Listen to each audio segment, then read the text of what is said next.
Hello, hello, everyone, and welcome back to Adventures in the Avaricious Archipelago! Yay! Oh my gosh, so many of us have fallen. Dang. You can hear you and us. That's fantastic. Those are the two most important things and people I How need to did you hear. know that you could hear us? Nobody said anything. Liz was quietly singing the iCarly theme song, and I could hear it picking up. I could couldn't hear it. even hear it. And Yeah, I'm in the call. It's true, it was very don't weird. worry, Stream heard it. Yeah, oh god. Well, that's so good. Hey everyone, welcome back. Before we do the pronoun go around, unfortunately, ALYCIA is not with us this week. And Liz is with us, but is at BENNI's house, which is why you'll see SQUO'MO is on Siren's shoulder. Hi, little SQUO'MO. Do I have to stay up here while you're having sex? Oh no! I mean, only with your consent. God. Anyway, guys, we're gonna get right Okay. into I'm it. not answering any questions. Okay, good. So we're gonna get right into it with the pronoun go around. God, somebody clip that. Opening up with Ben. Hello, I play CHEEG, and we both use any all. Lovely. And then we have Draw. Ayo, I'm Draw.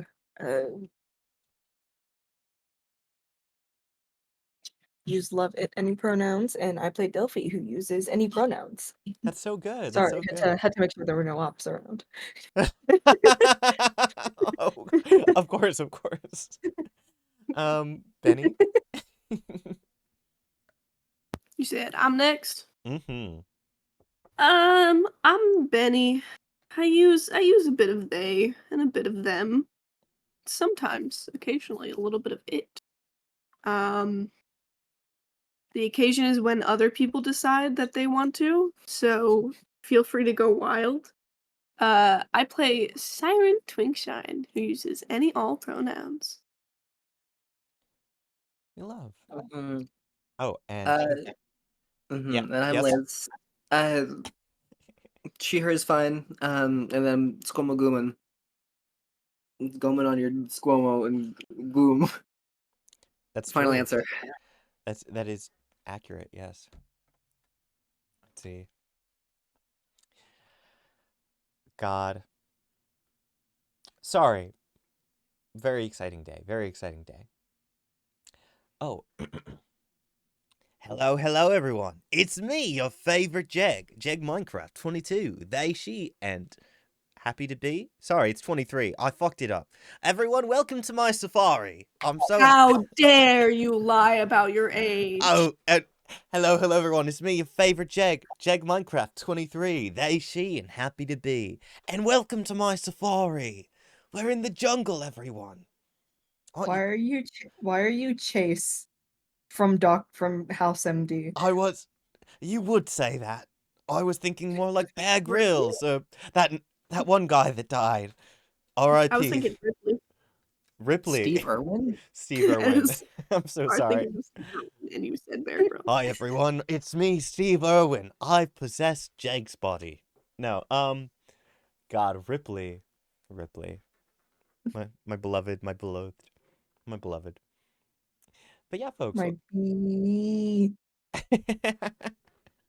Everybody, welcome back to AAA. To give a brief recap of last session, you folks traveled from the island of Lagunia to Verdisia. Along the way, a few things happened. You did some fishing, some sparring, prevented child abduction via octopus. All in all, very good stuff. Eventually, you did make it to Verdisia, this beautiful island that is just lush, covered in trees. Trees that are so tall that most people live up in tree houses up at the top, these cute little villages. You folks made it to port and very quickly went to a brothel known as the Rainforest Cafe. You met Darla, a very, very close friend of Siren. Atabaxi and the person in charge of the union of brothels that Siren is a part of. Darla welcomed you, offering you to stay in any of their rooms, not to mention partake in any of their services, if that's your thing. But yeah, that's pretty much where we left off. Am I missing anything important, guys?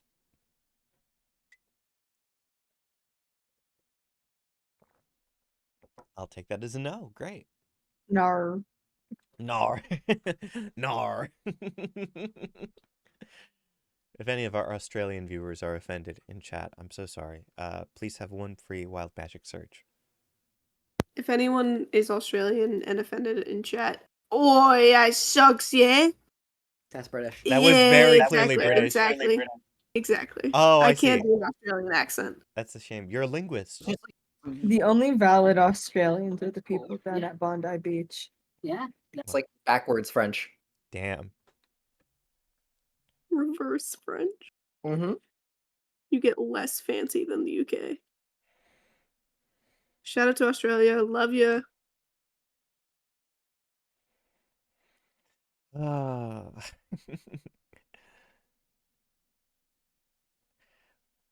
right, folks. As we begin, the first person I'm going to focus on is one SQUO'MO Guman. Yes. SQUO'MO. Heads up, by the way, I heard myself for a moment on Benny's end. All good. All right. SQUO'MO. As your party left Lagunia, you felt not the best, unfortunately. Not quite seasick, but certainly discombobulated. And I imagine you found yourself especially sleepy toward the end of the trip. So, you did what you had to do. You laid down for a time being, I would imagine. Yes, Can I choose where I sleep? absolutely. Great, because I was on not CHEEG's ship, but the other ship. Yes, The Sabrina's. Yes. Mm-hmm. I want to go up to the crow's nest and then do like a little illusion, so then it looks like I'm standing up there, like looking out, and then I can just lay down and then just take a nap. Lovely. Ryder, who usually preferred to be up in the crow's nest, would respect that and was probably down below, swabbing the deck. And so you napped for quite some time, SQUO'MO. Toward the end, you would hear something, a voice that you've heard twice before.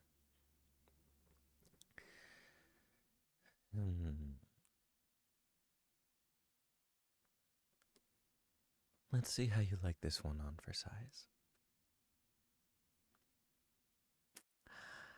And as your eyes flutter open, the crow's nest is like a coliseum. SQUO'MO Guman, you are now, temporarily, a quarter of a foot tall.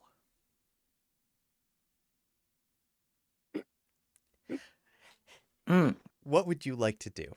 At this point, you can see through a hole in the wood out the crow's nest. The ship has docked at Verdisia. I think you probably can tell that the party is not on either boat. I think you would see CHEEG down below and maybe Siren on the dock, having just come back and let CHEEG know about the room and board. What do you do? Great. Okay, could I summon fucking Gilberton or whatever? Yeah, you summon Gibby, absolutely. Mm-hmm. You summon Gibby, and Gibby is a normal-sized frog, which for you is like looking at a dragon. Mm-hmm. All right, in that case, I'll tell Gibby to eat me and then to crawl down so then I get down safely. Lovely. Now, because of the fact that Gibby is a familiar and therefore does not have stomach acid or anything, I'm not going to make you roll any sort of check for this because this is hilarious. Mark down inspiration if you didn't already have it, but I think you do. Gibby consumes you, SQUO'MO, and you're able to sort of see out of Gibby's mouth like a window as Gibby crawls down, able to stick to walls, and in this case, the pole. Eventually, Gibby is on the deck, and I think is going to sort of climb off of it Mhm. onto the dock. Yeah. Yes, at that point, I will get out and then sort of climb on top, and if need be, prestidigitate myself clean. Um, hmm. Who is closest? Let's see. I'm gonna say Siren was. I imagine Siren after you told CHEEG and CHEEG was working on whatever, you might have gone back. You're equal distance between CHEEG and Siren. Siren is a little further up the dock, I would imagine, and CHEEG is back on his boat. Mm-hmm.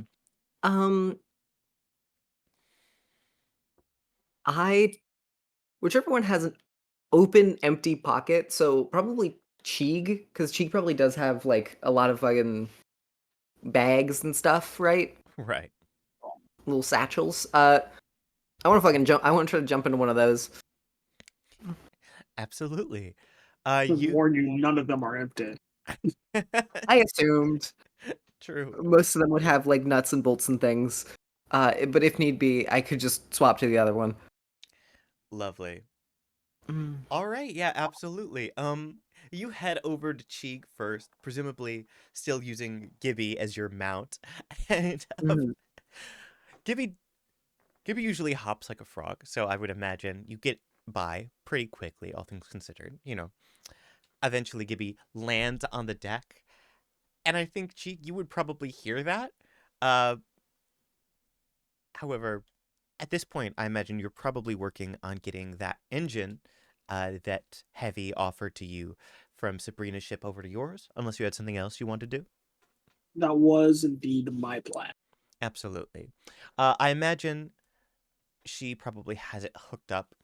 There's like a pulley system that she's used, and it is being heaved over to your ship. So you're just sort of making sure that nothing falls or breaks.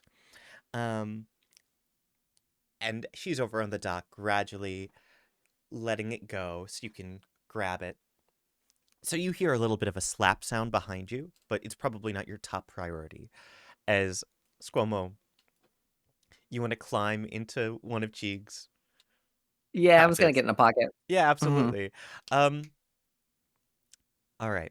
Ben, would you like to make a perception check with disadvantage because you're distracted? I don't imagine it matters very much, unfortunately. Really? Fair enough. My perception's not good. Okay. Uh huh.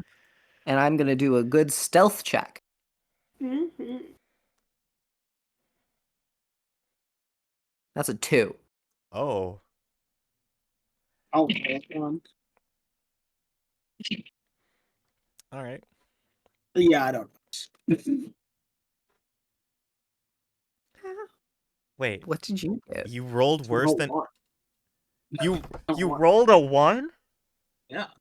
Let's go. I am so stealthy. Yes, that's what this character was designed for. Oh, Perfect. Guys, we have our new rogue. right? Let's go. SQUO'MO's moving I up in feel the like someone world. was probably trying to do like a full like, hello, I am approaching you. I am going to climb into your pockets. I am letting you know. And just the entire time, it just came out as like a. They can't hear I that. know I can't EBDB. I can't do like a little small sounds. And then I will just climb into the pocket and then. Let it be known in the court of law she made small sounds. Mhm. Absolutely. I recognize it as the DM.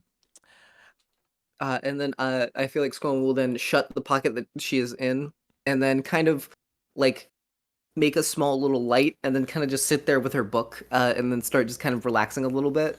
Yeah. Even as it probably jangles around a fuck ton, and may hurt depending on what I am in a pocket of. I love that. Roll a What am I in a... D8. Yeah, what's in there, Ben? Roll a Sorry. D8. Okay, Roll- God, it's one of the dice I can get. Here. Uh, I think roll a d8 is terrifying, by Thanks. the way. That is a terrifying statement. That's what I'm saying. Yeah, right? I'm the DM and I'm scared. 6. A 6. Various Allen wrenches. Perfect, great. Lovely. It's Comfortable. yeah. God. Presumably Gibby is still outside since Gibby would not fit in this pocket. I would despawn Gibby at this point. All right, sounds good. You despawned Gibby. Um, lovely. I'm sorry, but now I'm just imagining like a Minecraft spawn egg with like titled Gibby. I mean, frog eggs exist. That's true. That's true. Nice. All right. CHEEG, because you were so focused, I'm not going to make you roll. Eventually, this engine manages to successfully land right there on your deck. Heavy sort of wipes her brow and gives you a thumbs up. You look over it, and well, the thing is, it was already partially damaged when it came into Heavy's possession. From what you can tell, a lot of it is just metal on the outside has been melted. Whatever it went through got burned up pretty bad, but from what you What can kind of tell, metal is it? it's an alloy that you haven't seen before. I think we sort of discussed last time. It's platinum, but it also kind of has this rainbow shimmer to it. It's high quality stuff. Like, if it wasn't for the fact that it was already kind of damaged, you're not sure you would have been able to get this thing open. But sure enough, you are able to, with a crowbar, get the top up because it was already slightly warped. Everything inside seems to be fine. Maybe a few things are loose here and there, but it seems that whatever this substance is, it's strong enough and durable enough that it was able to prevent the major components from being damaged when this thing crashed in the ocean. When it fell out of the sky. When it fell out of the sky, that's right. So, for the most part, you're just sort of reshaping and replacing the plating on the outside. Once you do that, it's just a matter. Yeah? Can I ask Heavy where the rest of the ship may be? Yeah, absolutely. She comes up behind you. All right. So, and she's going to open up a map of the Avaricious Archipelago. When we were going for it, we were over by, okay, let's see. And she's going to take a moment. No, not quite Elysium. A little further up. Okay. She marks a big X in the top leftmost portion of the map. All right. And I am going to take a moment to just verify that location real quick with my map.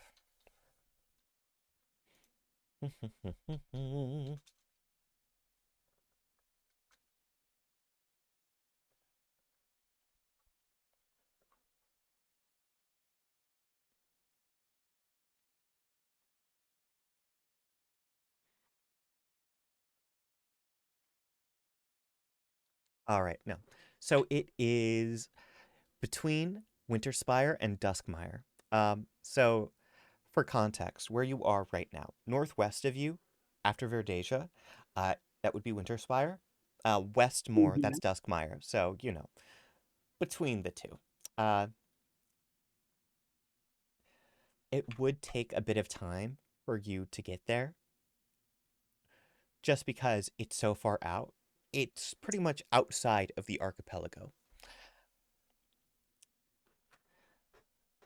Keep in mind that it took you a day to get to Lagunia. Well, it would have if not for the complications with the storm. Winterspire is very close. You're at the bottom of Verdesia right now, but if you were to be at the top half, head north a bit, you could see Winterspire in the distance.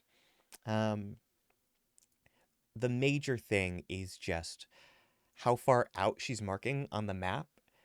It looks like it would take you a week, half a week to get there, and then half a week back, at least from Winterspire. Mm, Mhm. okay.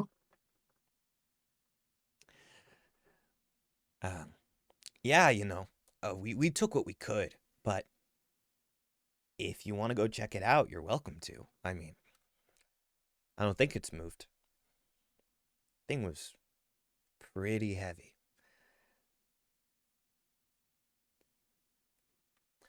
All right. Awesome. Did you need anything else from me? Nope. All right. I thank you for the engine. Oh, you're welcome.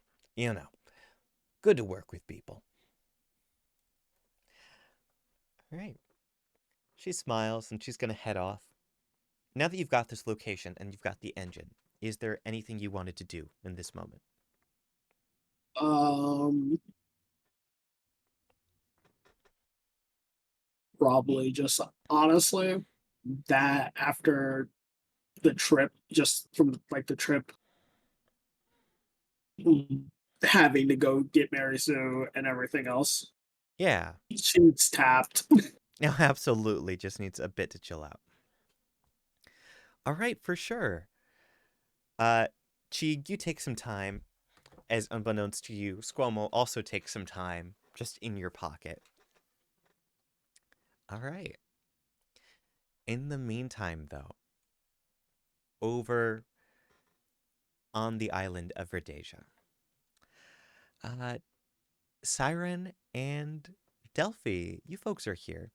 I imagine, I mean, DELPHI and Sabrina probably would have stuck close to Siren since Siren actually knows the area, unless you had anything else in mind, Draw. Nope, we can stick with Siren. For sure, for sure.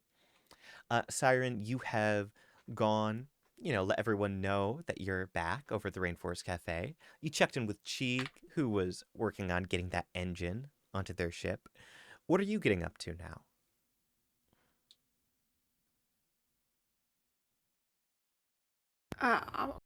There we go. I think mainly because this is an area Siren's familiar with. Hasn't been back to in a hot minute. Yeah, I think their priority first thing is like checking out the streets, going out, seeing how people are doing, seeing if their like favorite food spots are still around. absolutely. Siren just wants to go and see the people and like, see how they are and Absolutely. check in. Yeah. Sorry, I'll have to make a mental note not to talk while you're talking until you mute. All good. That is an unfortunate thing that is completely unavoidable. No, you're all good. You're all good. Yes. Siren, as you're going around and Draw, sorry, DELPHI, not Draw. DELPHI and Sabrina are just behind you. The villages, the treetop villages of Verdesia they're something else. From place to place, there are wooden bridges connecting everything and everyone. While there are a few different villages, this is the main one. It's closest to the port, definitely the biggest as far as anyone is concerned. Obviously, you've been to the Rainforest Cafe. There are little shops and genuine cafes here and there. Uh, when Oh, so the people, Rainforest Cafe is not genuine? sorry, let me rephrase that. There are places where people are drinking coffee. Um, they're little coffee shops. When people live together in Verdesia, uh, they essentially have a tree that is sort of carved out for their family.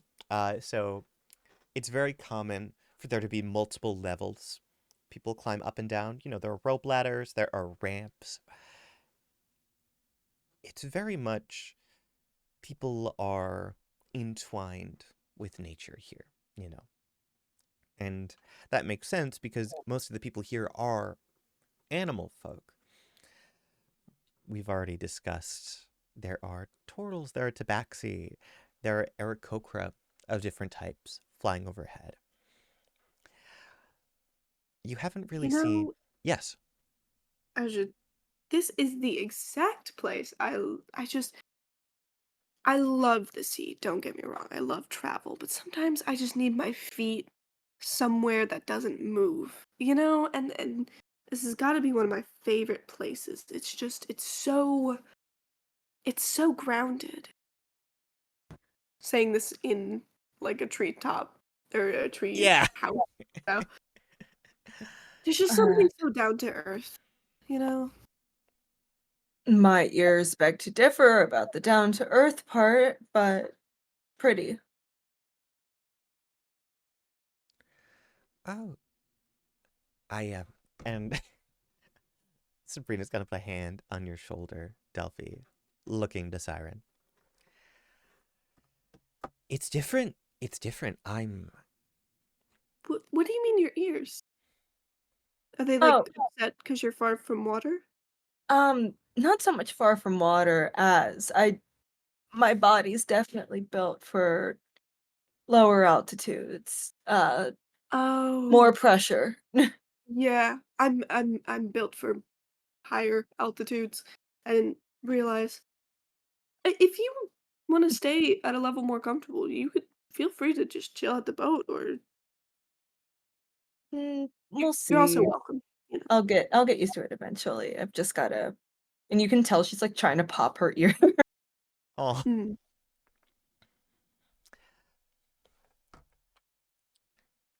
you so you've been here before. What are some of your favorite spots? Mm. There is a place. I think it's actually not far from here. Maybe a 7-minute walk. Although that's my pace, so we'll call it 10. Um, Actually, I'll give you two the directions, and it's more of a place for two. But there is this delightful. I don't even know what to call it because it's like open air, like a cafe would be, but it's more of a restaurant vibe. You know, Hmm. large plates, not small ones. Um, but it's the most authentic for the area. There's a lot of places you do have to tuck in a little bit further into the trees because there's a lot of places closer to the coast they try to catch people and unfortunately have adapted to need to suit tourists. But great date spot, great food. I'll write it down for you. I'll write it down. Lovely.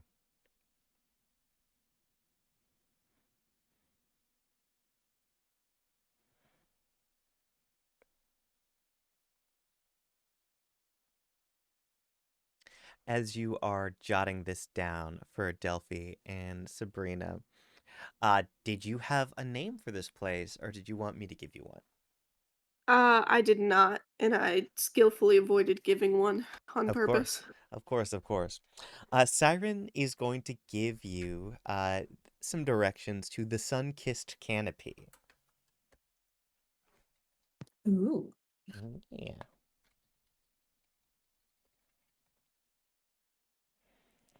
Siren gets a thank you whenever she finishes writing stuff down. Lovely.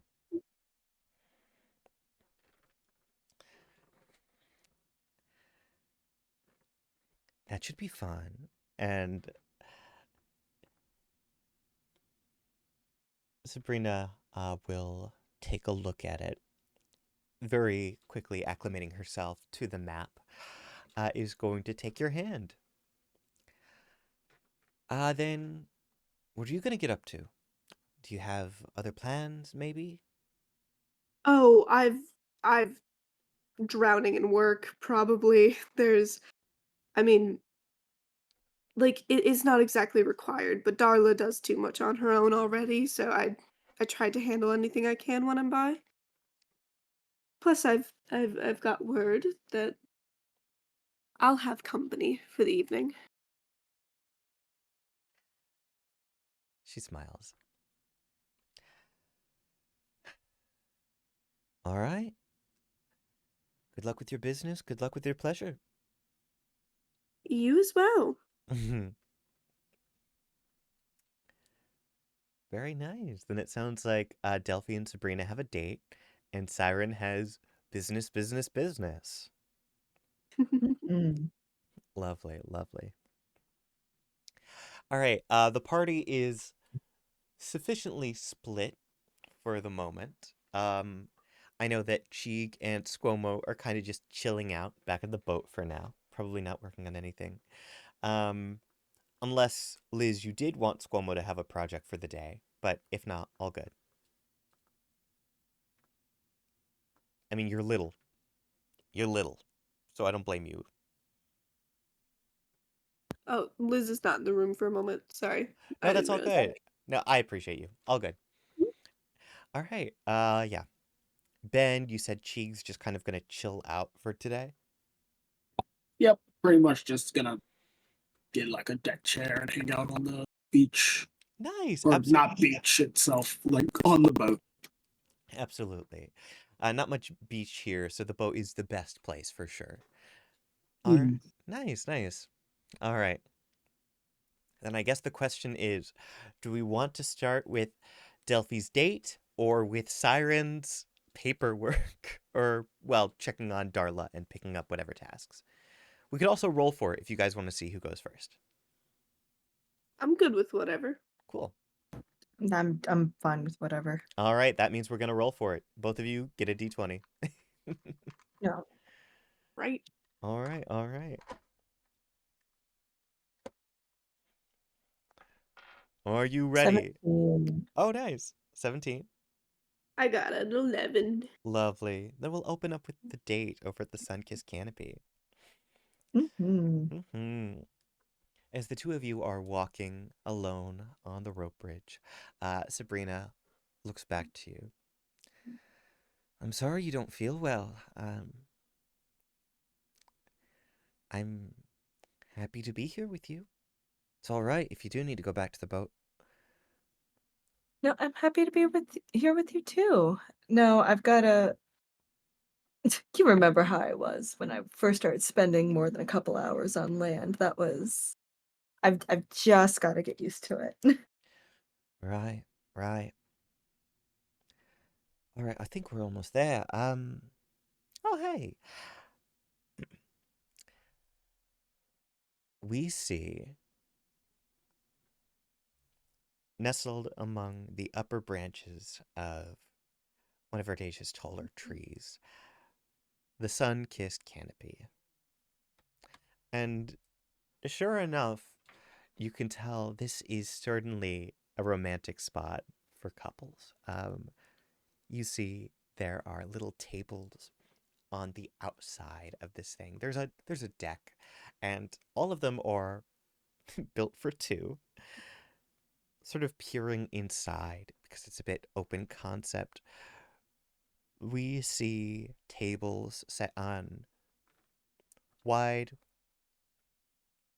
little wooden platforms, and on each of the platforms There are flowering vines wrapped around the chairs, the legs of the table. There's a good amount of shade, but sunlight filters through the leaves up above, and it's sort of casting this golden light along everything.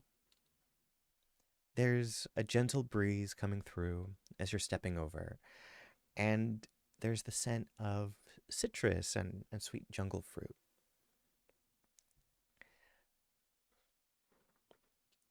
You come up, and I'm going to say there is... Ooh, okay. Sorry, I get to be a nerd. There is a scarlet ibis aarakocra standing there for you. She's got a few menus in hand. She smiles.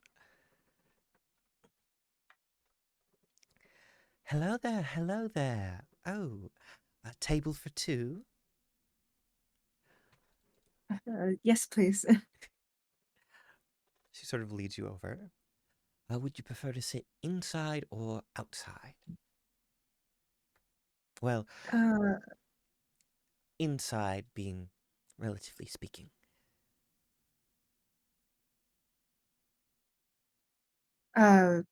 Inside. She leads you over, and you are closer to the base of the tree where everything is carved out. She sets you down, the two of you, some utensils and the menus, and it's a very cozy spot. Can I get you to anything to drink? Some water? Whatever you like.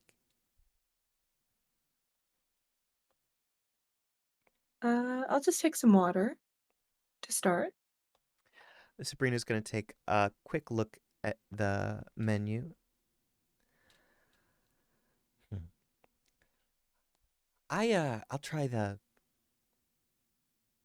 golden nectar spritz. That's a good one. That's a good one. Okay. And a water for you too, of course. Oh, okay. I'll be right back with that. Thank you. And we see she's going to flutter her wings and sort of soar down below. Sabrina looks to you.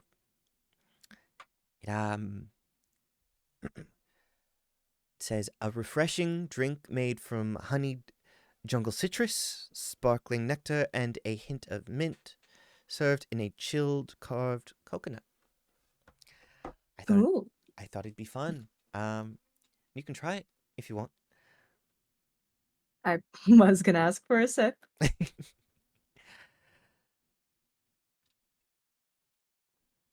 The two of you said, eventually your drinks come, and there are a few things on the menu for you to look over, the highlights. There is a dewdrop melon parfait, for those of you who like to start with dessert. Layers of fresh jungle melon, coconut cream, and edible flower petals topped with golden syrup that glistens like morning dew. If you would like, a proper lunch, they have solar grilled river fish, a delicately seasoned fish wrapped in banana leaves and slow cooked over, and this is something that you can tell they're very proud of, enchanted stones that absorb and release the warmth of the sun. But yeah, let's see.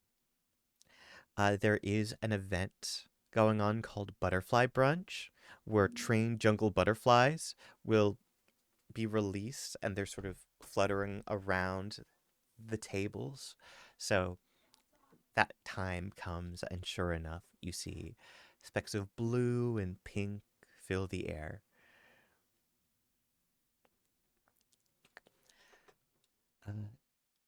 This is fun. This is fun. Yeah, this is a lot of fun.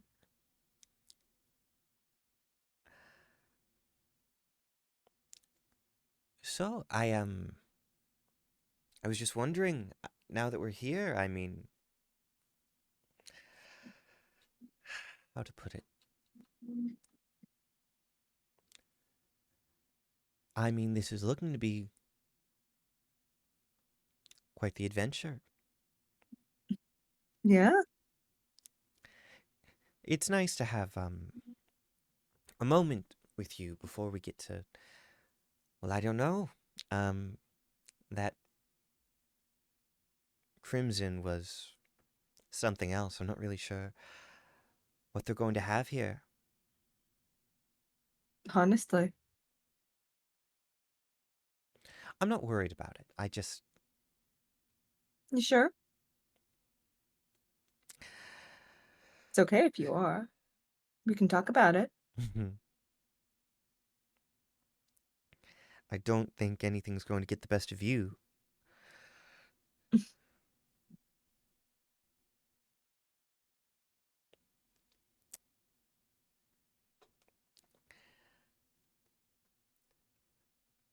We don't have to roleplay out every part of your Sorry. lunch. No, don't be sorry. This has nothing to do with you. I was just transitioning to the. You're good. Right. I'm sorry. No, you're good. I think it's very cute. I like them a lot. I was just saying we don't have to roleplay every course of the lunch per se, Mhm. but as time goes on, eventually, I guess my question is, are you a dessert with lunch kind of person, or probably not? Yeah. Okay. Uh, did you like the sound of the dewdrop melon parfait, or did you want to see about some other things? I think the parfait sounds good. Nice. You see the scarlet ibis. She comes back, and she is going to set two of them down in front of you. These are on the house, by the way. Anything for the cute couple. You two have fun. Oh, thank you. Sabrina smiles and, you know, prepares to get some silver pieces out to pay for the rest of the meal. She's setting stuff down. Very quickly, some of the butterflies going to come by, and you see them in teams setting what seem to be very large leaves down on the table. These are wish leaves.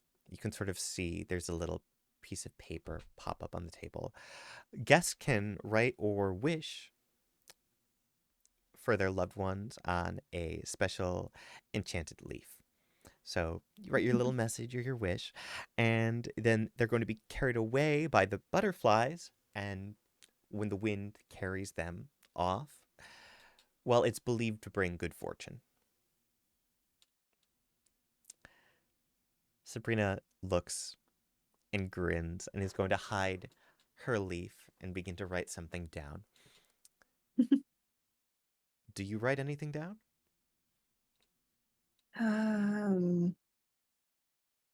I mean, like, absolutely. I don't have anything in mind right now. That's real. That's real. You can think on it and maybe tell me later what you wrote. Mhm. Lovely. You do this. And before we know it, the butterflies are lifting your leaves up and heading off into the distance. You see they're carried by the breeze, and eventually your two leaves begin to flutter down out to sea. Sabrina is holding your hand.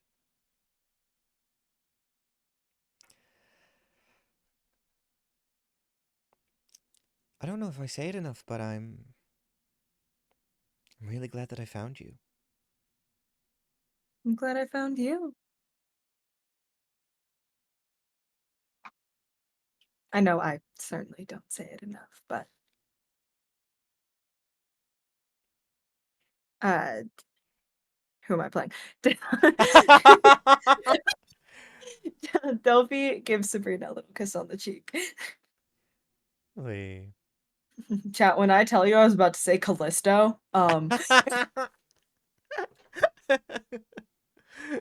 Hey, you're real for that. You're real for that. Uh, Delphi, you put this kiss on Sabrina's cheek, and Sabrina smiles, and then, taking both of your hands in hers, leans in and gives you a long kiss on the lips.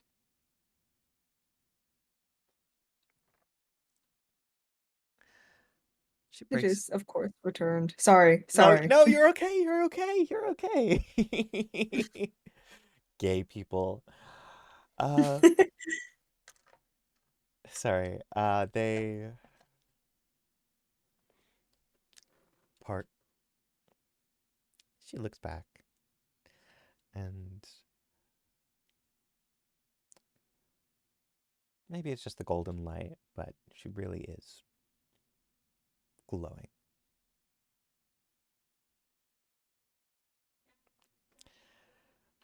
Was there anything else you needed from your little date? I don't think so. Lovely. This is what DELPHI was getting up to. Very fun.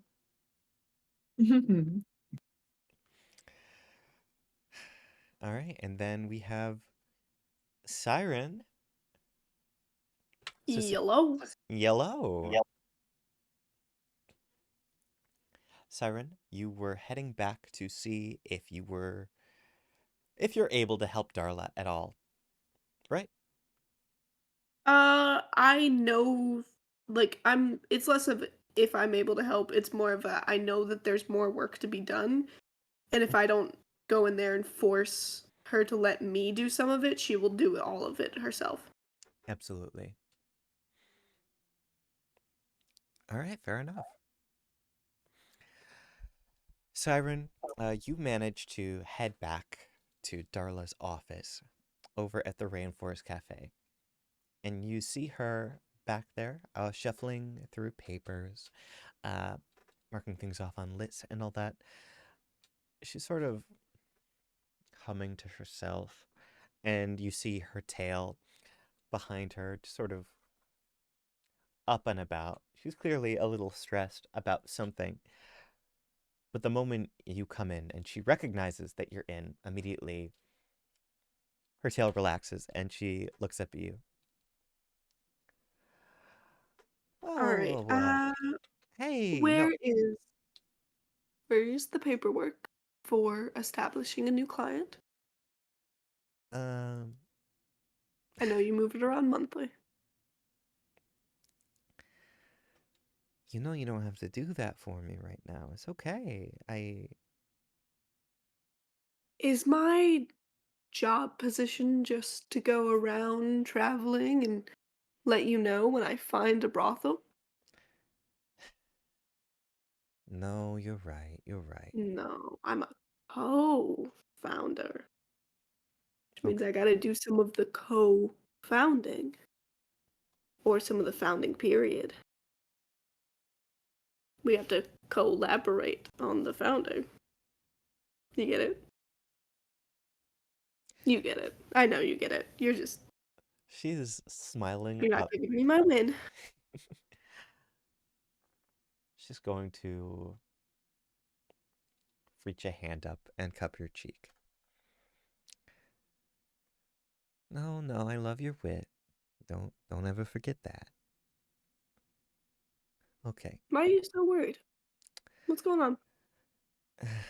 All right. Well, it's not a big deal. It's a little bit of a deal. We were working on another branch, no pun intended, on the north side of the island. One of the smaller villages. We thought it'd be nice, set up a second cafe, and it was going okay. Uh, the issue is some of the supplies that we had heaved up there. Well, I guess there was an issue, some faulty rope, and it snapped, and so all those logs came tumbling down to the floor of the island, and well, getting them back is going to be an issue, and then shipping more is going to take forever, so it's just tough. Darla, you and me are fighting. I'm mad at you now. You're mad at me.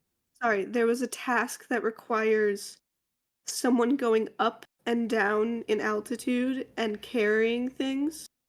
So you need someone strong enough to carry some wood pun intended. You need someone strong enough to carry a bunch of logs up and down the trees. And Siren, like, unfolds their wings a little bit. Okay. What would... This Yeah. is what I mean. You put like, that is so obviously a task someone else can handle.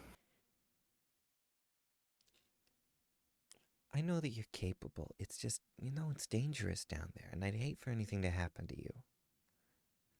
I'll be fine. If it stresses you out so much, I'll see if I can gather a bodyguard. Okay. Okay. Thank you for that. All right, you get whatever party you want to get together, and if you need anything from me, you let me know, okay? I will. All right. I'm serious though, I'm also doing that paperwork. You stay away from it. Okay, and Go, like, take a night off. thank you.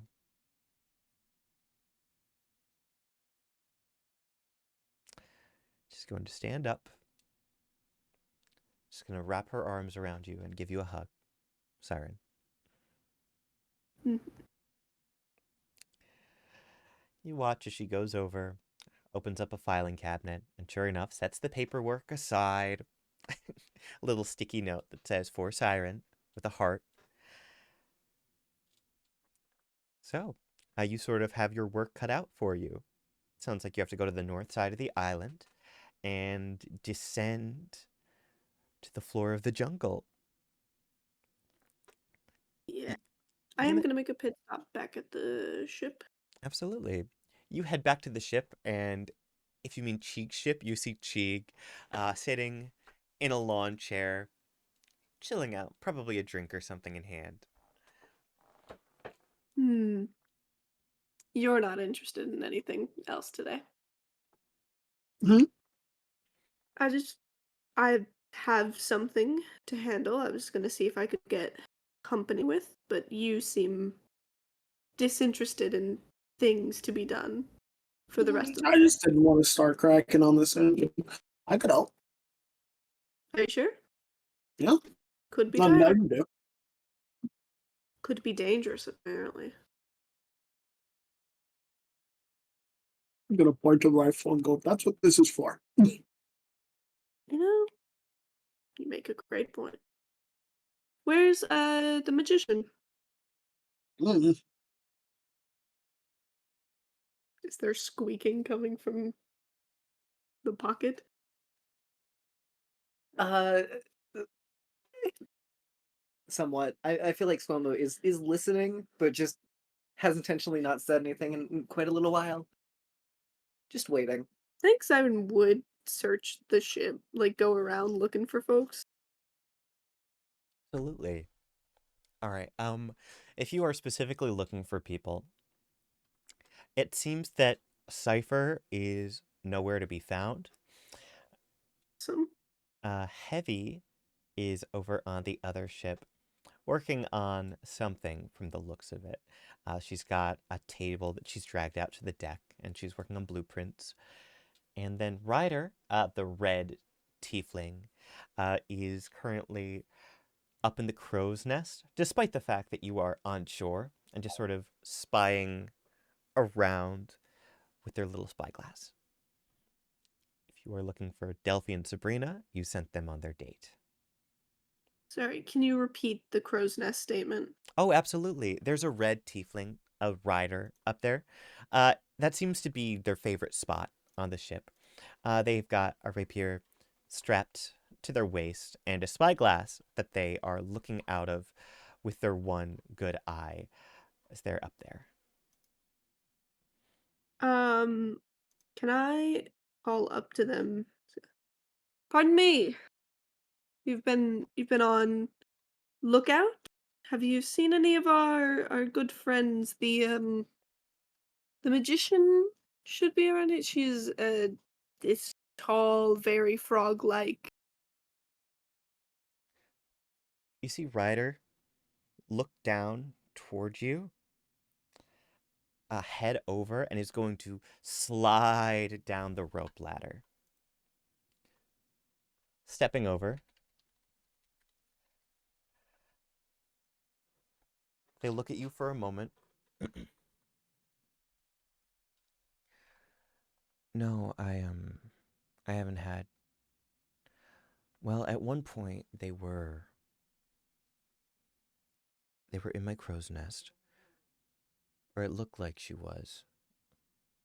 Hmm. Then she was just gone, so I went back up. I saw that frog hopping around maybe an hour ago. Made it over to that ship, pointing to Cheeks. Mm-hmm. All right. Well, I will keep looking in that case. Thank you. Do you need help? Maybe. Okay. Oh, well, wait. Actually, yes. Are you interested in help that leaves the ship? I can do that. Are you interested in help that requires physical labor? I'll do my best. What if it gets a little dangerous? Are you still down with that?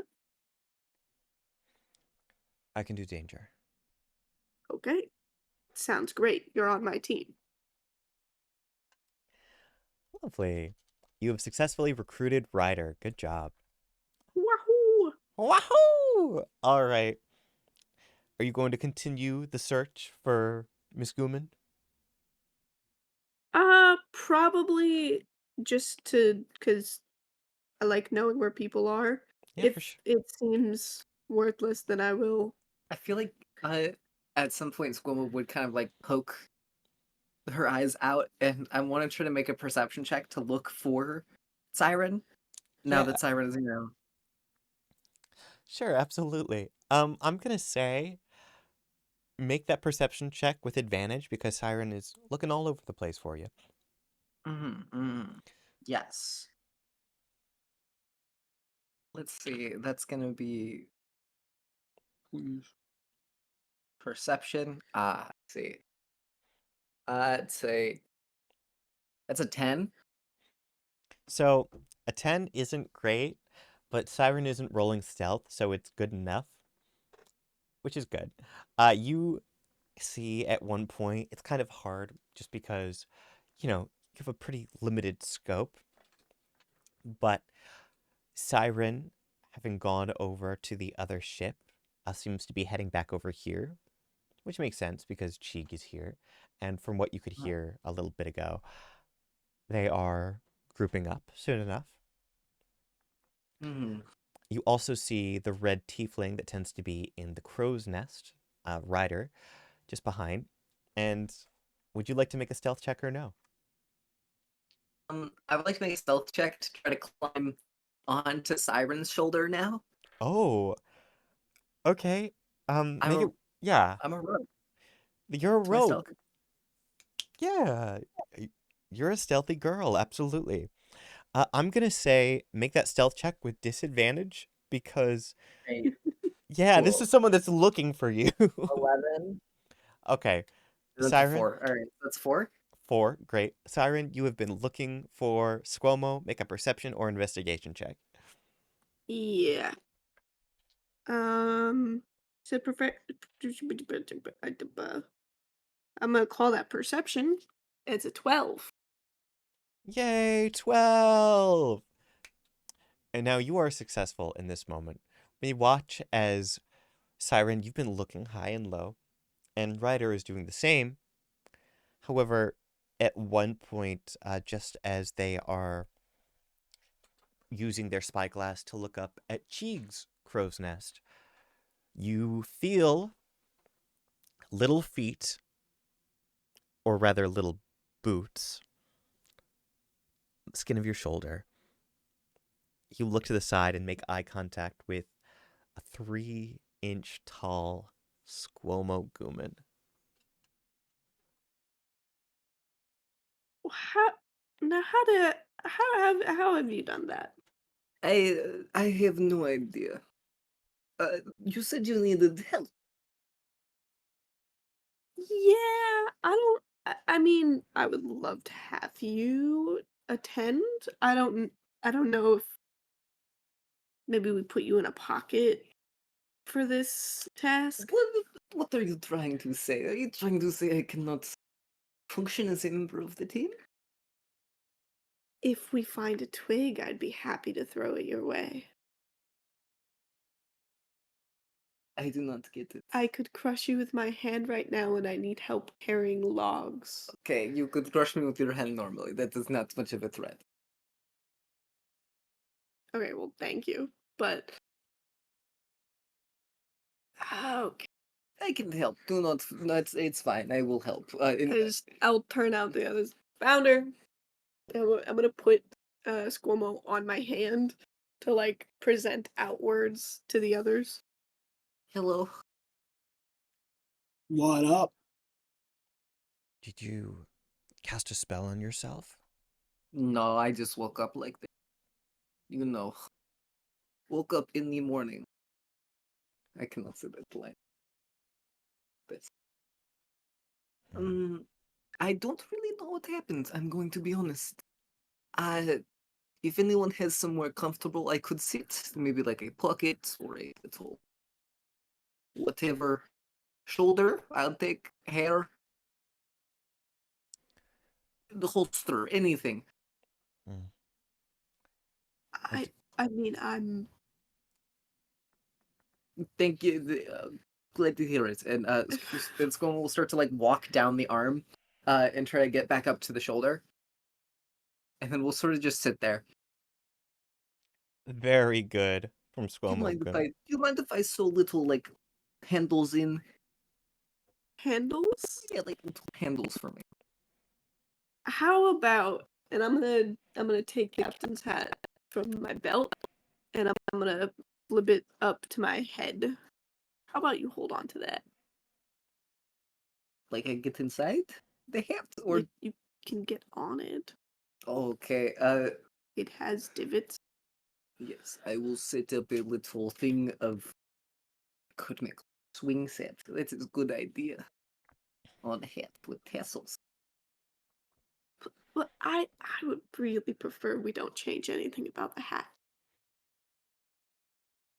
My hair is free game, but the hat is sort Fine, of sacred. Fine, I will go and I will sit. And Squamagoon will go. Squamagoon will actually like crawl up inside of the top of the hat, in between the hat and the hair, and then grab onto some of Siren's hair. Okay, I am ready.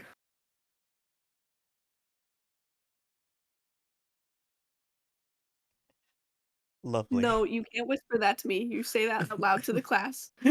You say that Say out what? loud. She went, I'm gonna ratatouille you.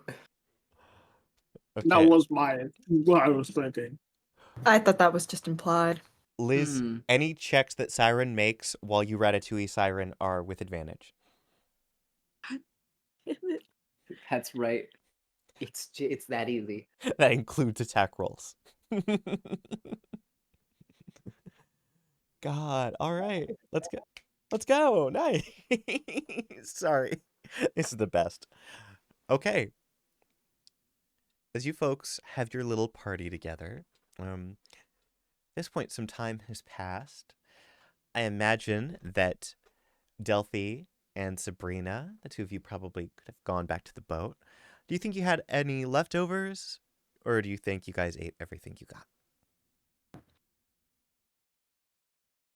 Say we ate everything. For sure. You start heading back hand in hand, and you sort of see over on CHEEG's ship, Ryder, along with Siren and CHEEG. You see that Siren is wearing a hat, and on Siren's shoulder, sort of occasionally holding onto the hat, is a very small SQUO'MO Guman? Huh. Looks like we've missed a couple of things. Oh, it's It is okay. I missed the things too. Were you cursed? Was that what happened? You got cursed. Not this time, I think. I don't know. Hmm. It's possible. I am just going to stay in here where it is safe, and I will peek out through under hat. All That right. is all. Do not fear. I am safe. If I am not, I will make it apparently clear very, very loudly. All right. I wish you the best. Looks like you lot are about to shove off. Where are you heading? There is logs that I have to pick up for a friend. They're attempting to make another branch of the Rainforest Cafe. Oh, Aye. ooh, what is on these logbook? It's not a book. It's a It would don't worry about. It's fine. It's like wood. Yeah, because you put what would happen in. I'm aware how ledgers work. So By the way, I feel like at this point, SQUO'MO's talking quietly, so basically only Siren can hear me. I like to think that it is a consistent talk as well, so you do see a little bit of suffering on Siren's face. Oh. Okay. Did you know that the government made bears up? They're not real. They're fake. I don't think that's true. Central CIB, Central Intelligence of Bears. They all are fake. I'm telling you. Just shit like that for like hours. You know how people recommend that you pretend like certain intrusive thoughts are like a conspiracy theorist, like shouting things at you? That's what I've got. But for real this time. It's mental And you can have illness. it on top of the regular one. God. Double up. Siren doesn't get intrusive thoughts, only impulsive thoughts. Ayo. Those, I'm pretty sure those are synonyms. Synonyms. They're That's how that actually works. they're not, because intrusive thoughts are displeasant, where impulsive thoughts are just impulsive. No, Get owned, liberal. you don't have intrusive thoughts if you just do everything you think the moment you think it. So it's a rectangles and squares situation. Yeah. God. God. God. I think we've lost the plot a little. That's good. It sounds like you guys are all together on this mission to save logs. Lovely. Now, before we get into this, I just have to ask, is there anything you folks want to do to prep for your jungle trek? Because you could be traveling for quite some time. hmm I'm gonna go to the lab, dump one of my. I'm gonna dump my bag of holding into the corner with all the other shit, Yeah, and absolutely. Yeah. yeah. Smart, absolutely. You dump out your bag of holding into the corner. I Oh, met I also grabbed the ruffians. yes. Absolutely, absolutely. Glam, Stingray, Mary Sue, they get over to you. As you get them, I'm gonna say Mary Sue, before you put her away, is going to look up at you. Are we going on a mission? Yep, we're getting lumber. Lumber. And sure enough, you begin to hear the others sort of whispering to each other, just lumber, lumber. They're excited. All right. What about the rest of you? Anything to do before your big, wacky adventure?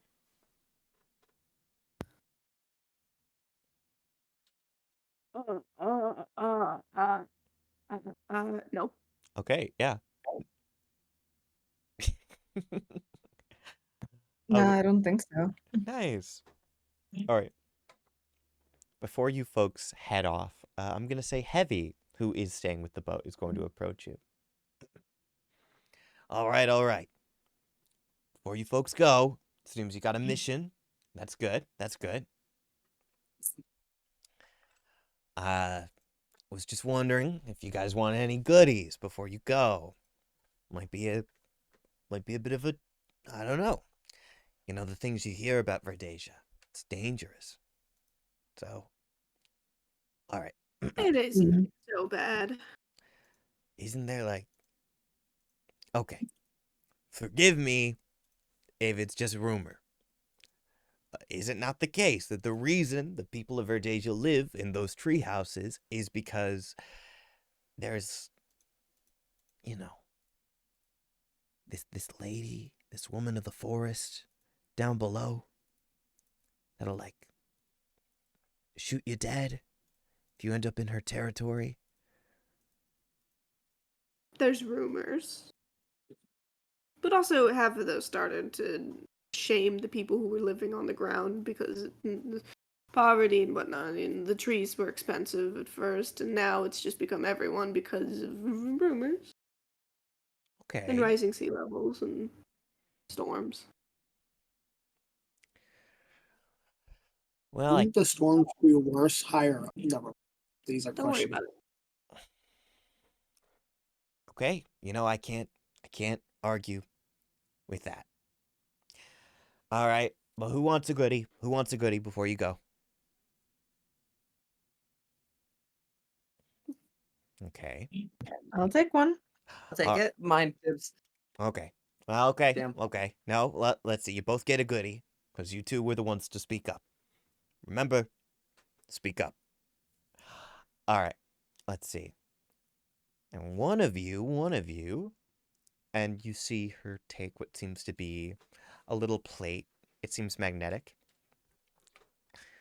I've got an enhanced defense infusion. Put this on some armor, put it on a shield. For another one, okay. And you see her pick up, it seems to be a bag of holding.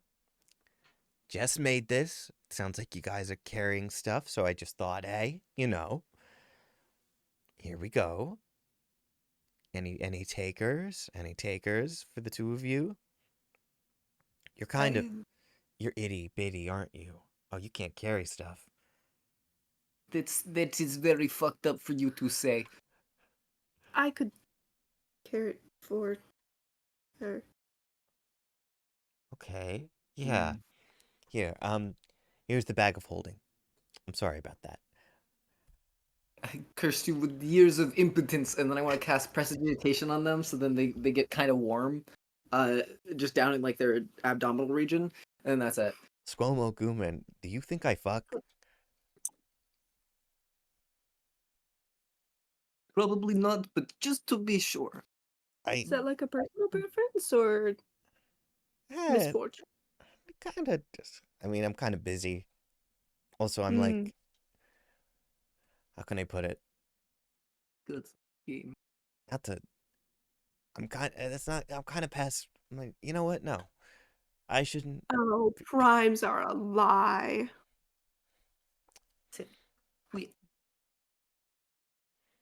We don't have to talk about this. I'm not going to talk about this in front of. She sort of gestures Oh, to. of course. You see that Ryder is sort of covering their ears. Delphi is head in hands, by the way. You listen, you don't have to tell me anything. I just want to let you know that if you ever think you're too old to do anything, it's all a lie. Right. Right. Except for maybe baby talk. Maybe baby talk. There's just like a limit. Unless you're talking to a kid. Okay. I'm rambling. Don't you worry about it. All right. She's going to touch your shield, Delphi.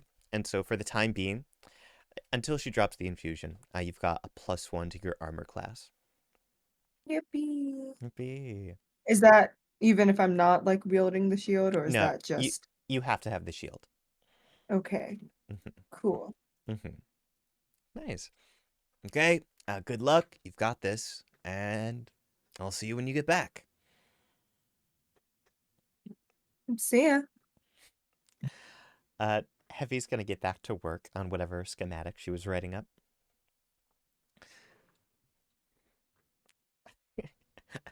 Ryder is going to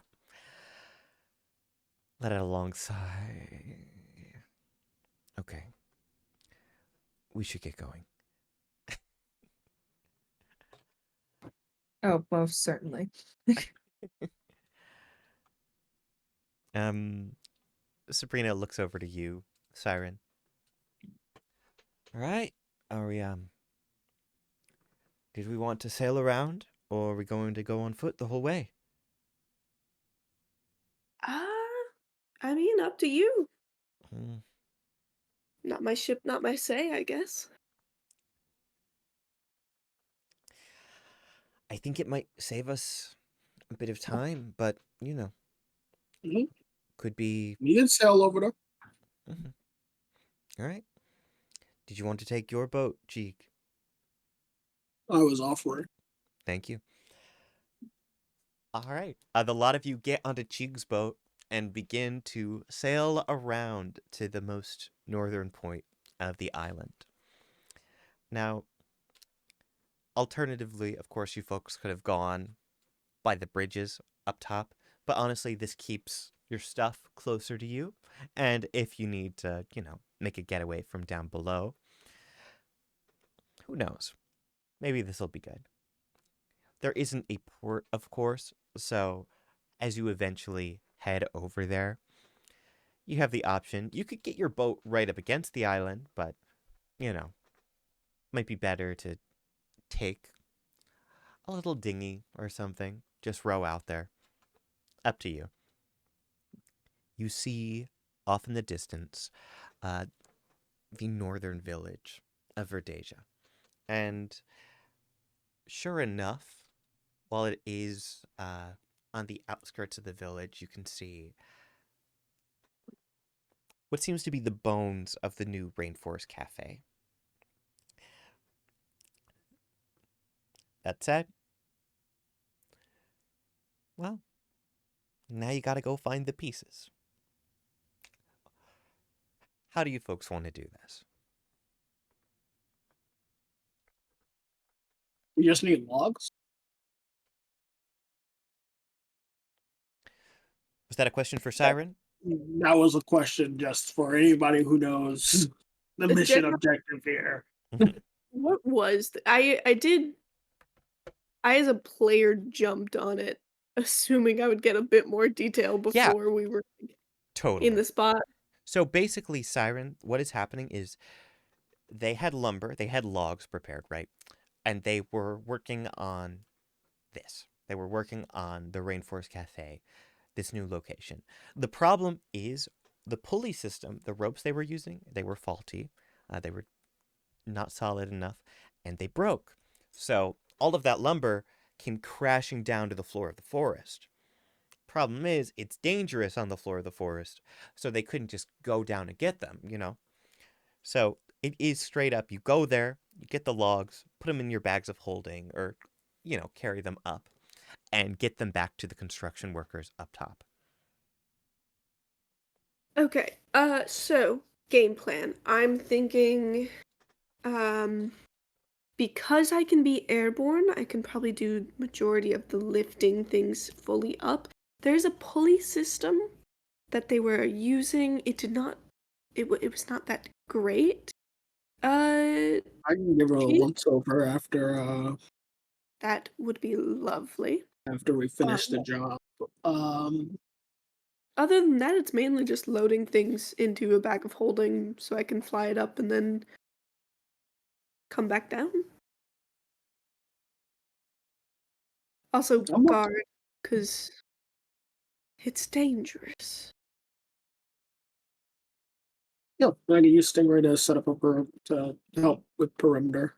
If anyone else wants to do that.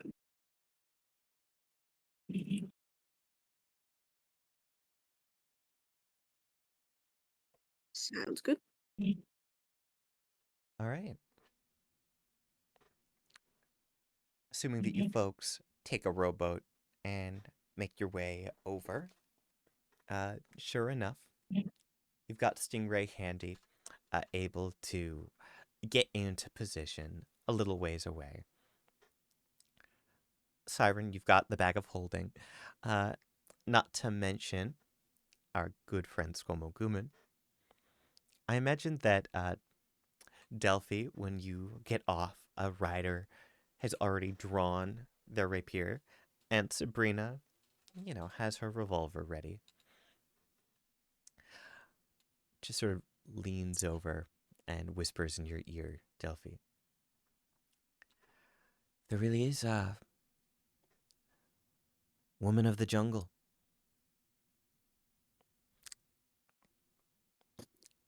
Oh yeah. I was just wondering if you want to place bets on who's going to get the first shot. I I don't know. I mean, I mean, hopefully it's you. At least a warning shot would be nice. I appreciate it.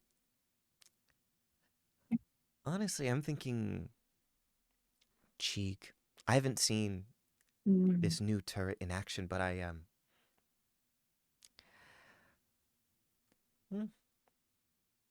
we see. Yeah, Cheek's a good option too. Sorry. No, you're good. You're good. We just sort of see Stingray, and I imagine Stingray, like this turret as it's crawling around, is because you've seen Glam, you've seen the flamethrower before, moving like a lot faster. Not necessarily like walking speed wise, but is like spinning its head back and forth. Like little one is an inch away from tweaking, but that seems to just be their natural state.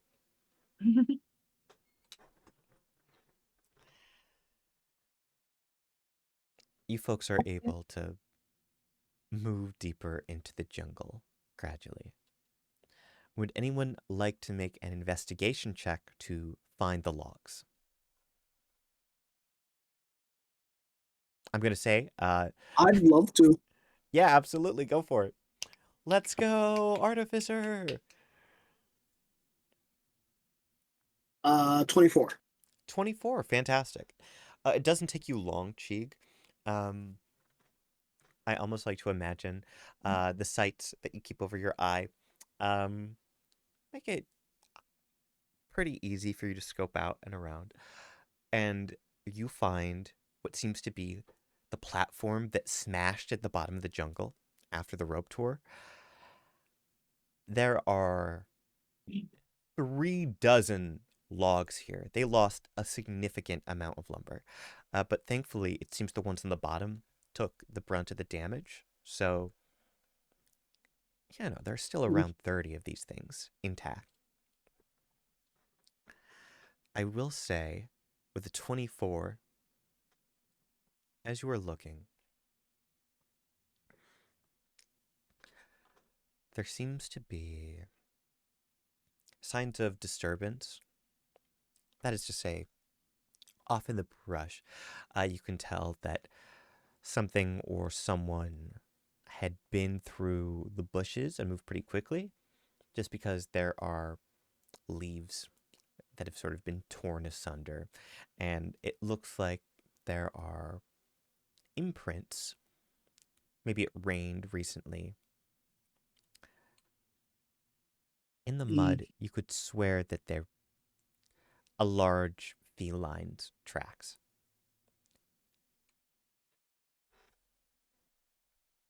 Maybe a jungle panther.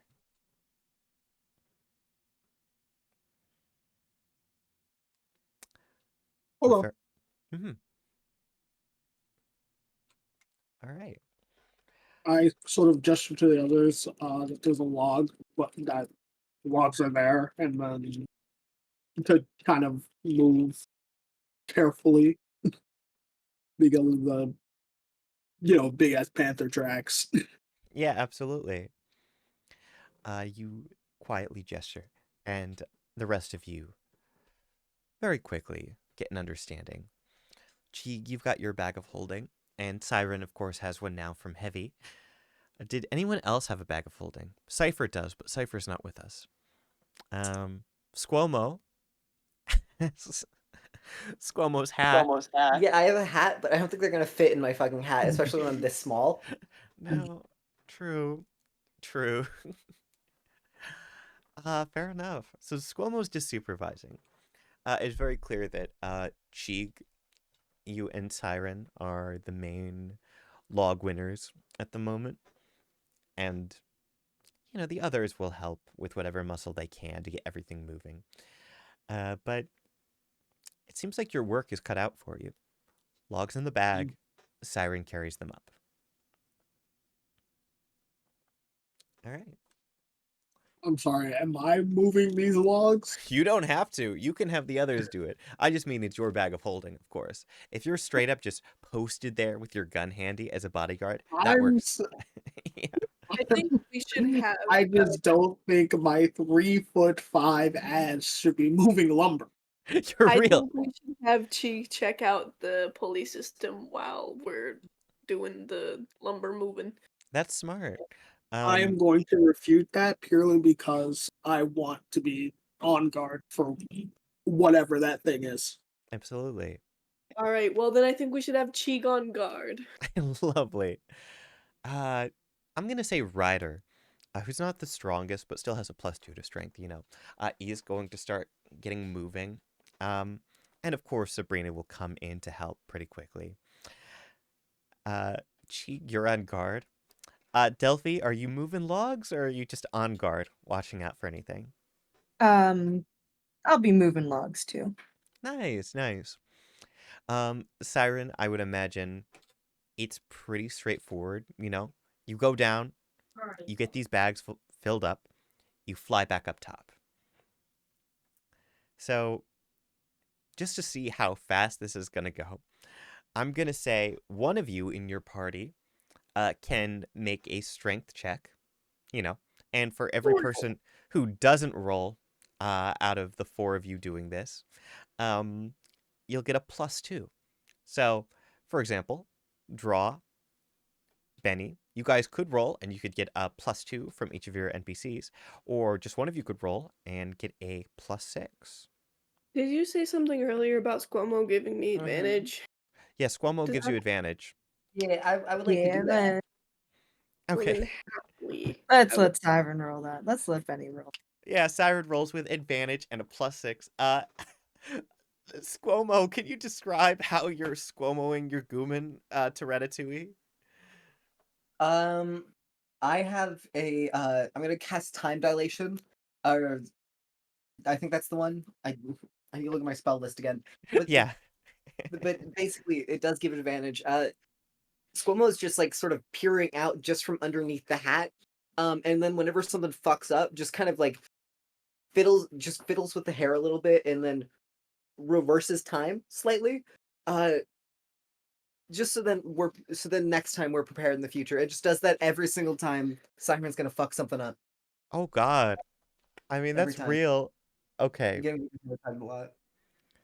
Lovely. No. I'm just gonna say, you can totally do that. I'm not gonna make you mark off the spell slot just because you already had the advantage because of the fact that you're ratatouilleing. I mean, if you don't want to ratatouille and you want to use the spell slot, up to you. But I'm just gonna give it. I'm not wasting the spell slot. Cool. Absolutely. So the way you ratatouille is with time magic. Yes. Question. Yes. Apologies for cutting you off there.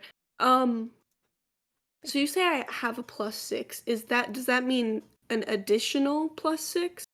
Yes, my friend. An additional +6. Okay. So that means this is a 21. Beautiful. I added a 10 to that roll. Lovely. Siren, with a 21, as you are getting the first several logs up and down, it's going pretty well. Like, these things are heavy, so you have to make a lot of trips, but you're strong and you're fast.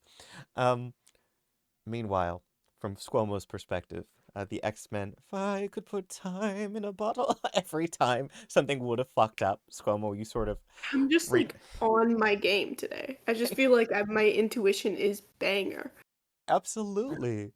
And as you make your way up, eventually we see a bear folk with a little hard hat and a vest on, looking over at you. They're gonna wave you down. I believe these are yours. Yeah, they are. Thank you so much. I'm sorry. The name is Bernstein. Hello. Oh, delightful. Did you say Berenstain or Bernstein? Bernstein. Yeah. Oh, lovely, Now, a lovely. lot of people think it's Berenstain, but it's Bernstein. Yeah. Siren, Twinkshine. Billy. Well, I'm sorry. I heard Siren, Twinkshine. I could have sworn I heard something else after that. You know what? It's harder to explain than it is to ignore. So I'm gonna go grab more wood. All right. Good. Thank you. All right. And you continue this process for quite some time. As you do this, CHEEG, as you have been on guard, I would like you to make a perception check with advantage. Or investigation, because I know your perception is dog water.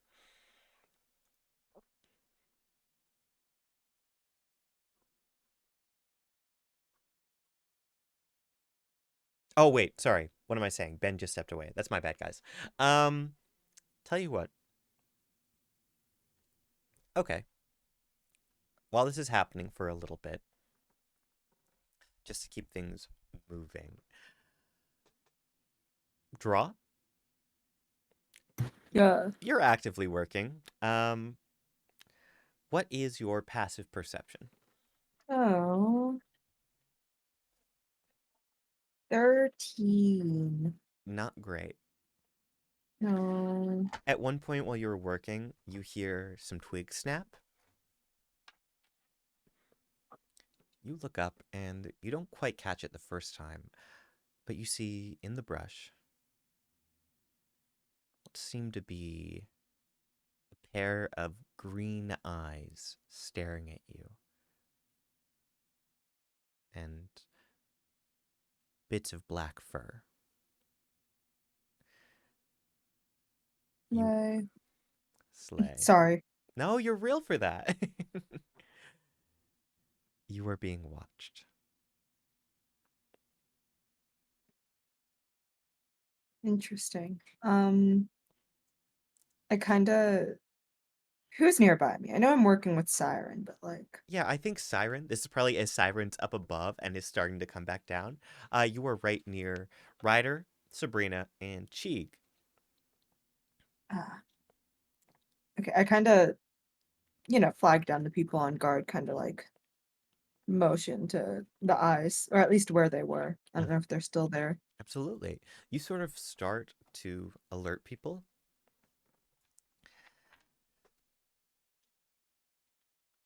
As you do this, you look over. Now,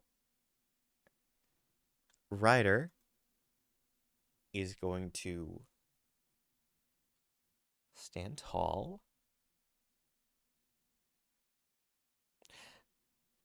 And I'm going to say pretty quickly, Sabrina's going to do the same. And you kind of get the understanding. Yes, this is what you should do. Like stand tall. Now, if you ever face a panther, you don't run. You stand and you face the animal. You make eye contact, and you're not going to crouch or bend over.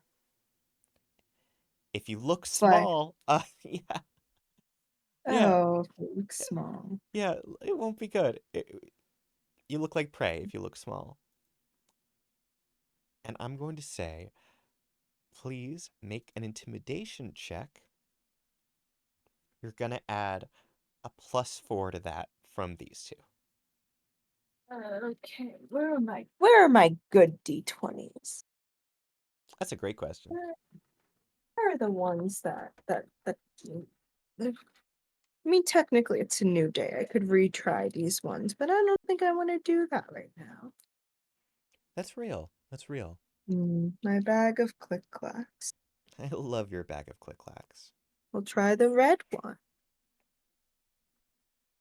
Oh. Okay.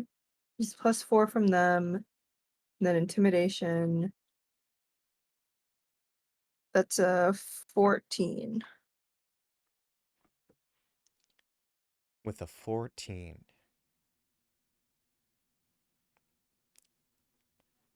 You stare, make yourself large, and you do not break eye contact.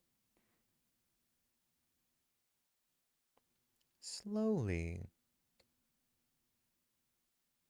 the thing appears to back away and the green eyes disappear. You no longer Slay. see it, and you hear the sound of it going off in the distance. Slay. At that point, Siren, you touch ground. Yeah, we gotta pick up the pace here. Like, Oh, something. carefully, but, like, we've gotta get out of here. Oh, is there trouble? There's... Sorry. Don't be sorry. Don't be sorry. Go on. No, I think you'll describe this thing better. There was a Remember what it's called. Sabrina's gonna look up at you, Siren. There was a jungle panther watching us in the brush. Oh. Are you guys being big? We were. It left. Delightful. You don't seem too worried about that. Oh, Or- well, it's a jungle. There's panthers. You guys seem to know what to do. I mean, you're alive when I came back down. Where's CHEEG? Is CHEEG? I'm just like looking around the crowd. They're close by. Yeah, CHEEG should still be there. I don't know if Ben's gotten back yet, though. He's staring off into space. CHEEG is like, has Hey, the as long gun. as they're close. Yeah. I would imagine CHEEG is so focused that, like, their gun is going wherever there's, like, sound and stuff like that. CHEEG is, like, prepared for something to go wrong. But yes, CHEEG is there. Delightful. I will work as quick as I can. You guys all stay close. Stay big. As you get to work, you have an option here. Now, you can move quickly, and with that, I'm going to say you'll make the check. I'm going to say, because you're moving fast, you won't make it with advantage. You'll make it with a straight roll, because usually it would be disadvantage. If only because this isn't just you doing this, it's like loading things up, flying up, dumping them. You know, like it's a whole process that you're speeding up here. If you keep more or less the same pace, you're just having an eye out, you'd roll with advantage still. So you're going the fast way, straight roll?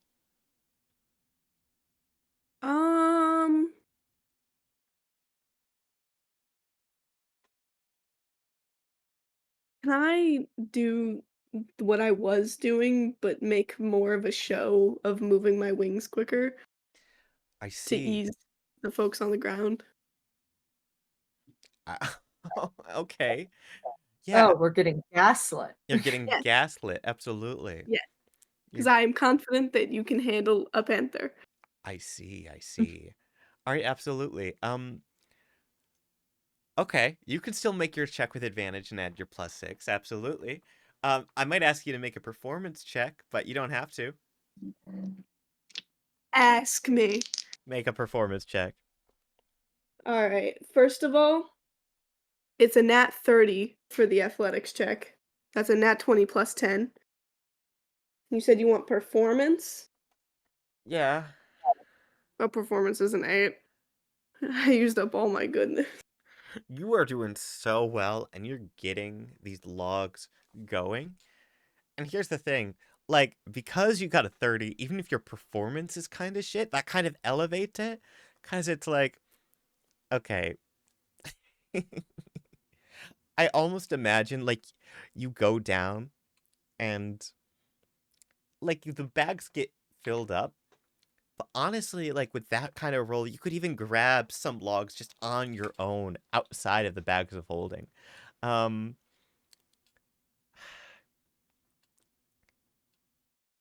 I was gonna have a funny little scene, but no, I gotta be honest, you just kind of killed it. Eventually, you're getting the final logs up, and you're heading up to dump them. The only things left at the bottom are the broken ones, which maybe could be salvaged, but they're not really necessary. I mean, you lost 6 logs from the crash, but it happens, you know.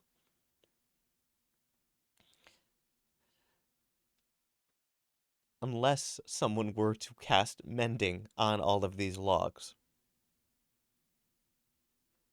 I'd say it's probably not worth it. Yeah, fair enough, fair enough. All right. Siren is making the final drop off, and those of you who are on the ground you're doing okay for the moment. CHEEG is still gone. So, as Siren is making the final drop off, DELPHI, now that they're done, would you like Yes. to make an active perception check? Yeah, sure.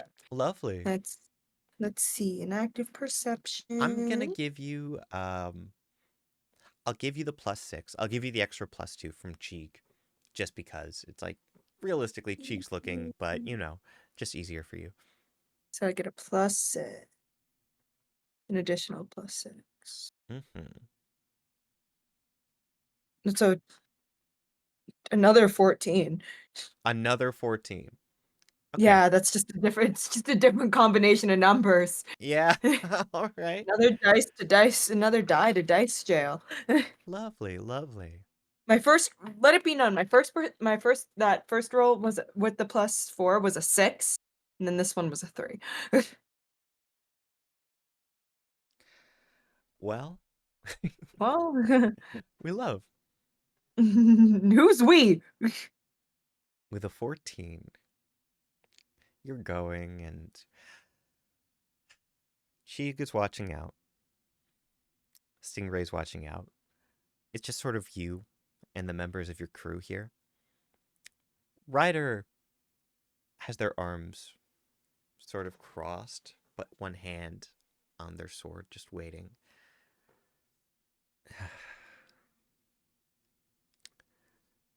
I've got to be honest, when I accepted this, I was hoping for a little bit more action.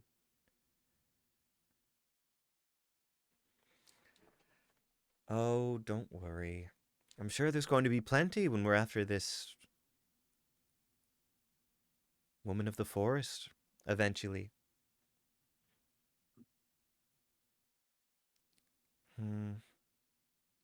Well, no worries. And Sabrina's sort of gonna pat their shoulder. Just save your energy. DELPHI, it's in that moment that you hear twigs snapping again. However, in 2 different places. Rather than where the bush is in front of you, these sounds are coming from behind you.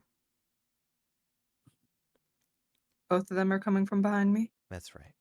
If you look back, you see this is in the direction of where your rowboat is.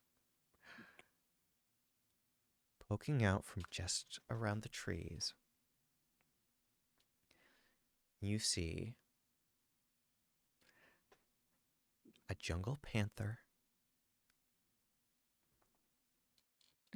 and a lion. A lioness, to be specific.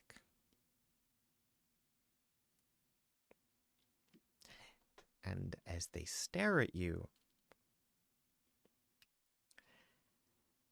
in that moment, you hear more crunching from the back. And as you turn around, seeing the bush where the panther was before, you see, peering forward, poking its head out, a tiger. And that's where we're going to take our break. I'm sure it is. Yay! You guys did a great job. I'm proud of you. I'm real proud. A 14 was unfortunately a failure on the intimidation and the perception check. But Play. slay! I'm killing myself. No, don't kill yourself. Hey guys, we will be back shortly. I'm gonna give us about 20 minutes, so at 10:30 we'll be back in action with you folks.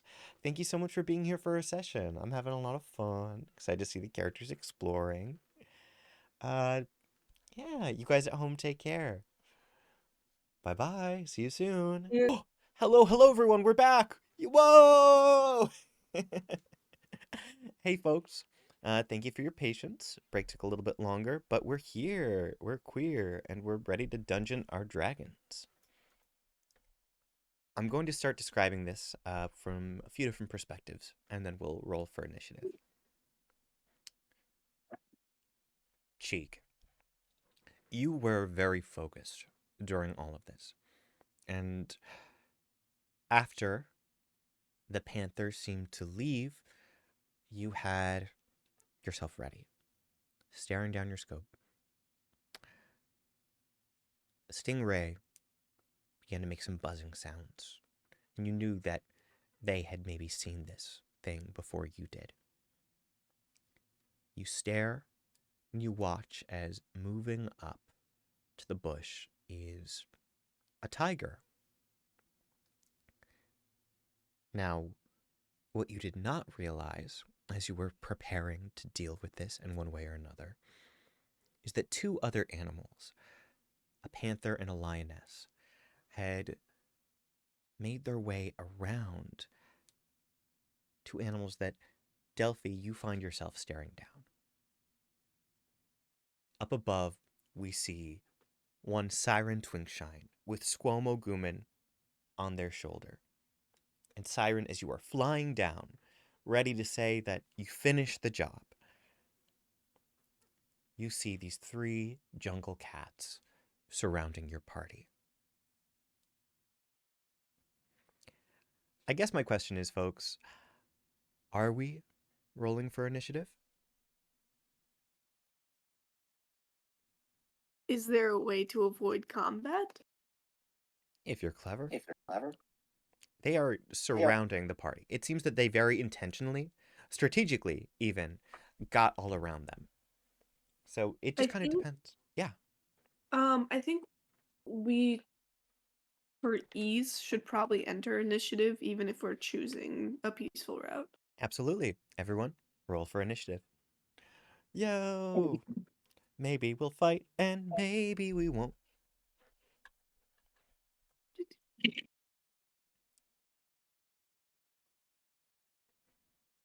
22. Very nice. That puts CHEEG up at the top. Who's next? Ooh, What'd you get? 26. All right. DELPHI is going to steal the top spot. Well done. SQUO'MO's rocking with an 8. Oh, so SQUO'MO's at the I got- bottom. I got an 18. All right. Third place, that's Siren. I think this is fitting. All right, absolutely.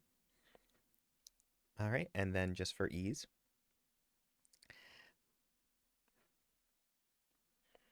I'm going to say that Sabrina and Ryder are just going to follow DELPHI's lead.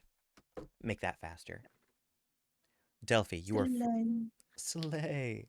DELPHI, you are first in initiative. You see the lioness to your right, and you see the jungle panther to your left. Both of them are 15 feet away from you, and they are blocking the way back to the rowboat.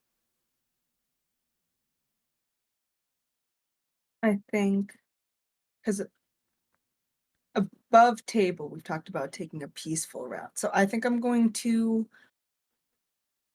hold my action. If something comes for Sabrina or Ryder, I'm jumping in. But Absolutely. I'm going to say Ryder, who had their hand on their weapon, is holding their action as well. And Sabrina has not put her revolver away. So, with that, we go on to CHEEG. CHEEG, you've got this tiger. This thing is maybe 20 feet ahead of you, up in the bush. What would you like to do?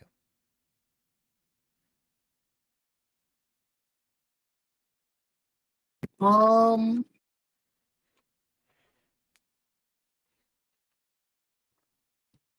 God, it'd be easier if I chose clam. God damn it.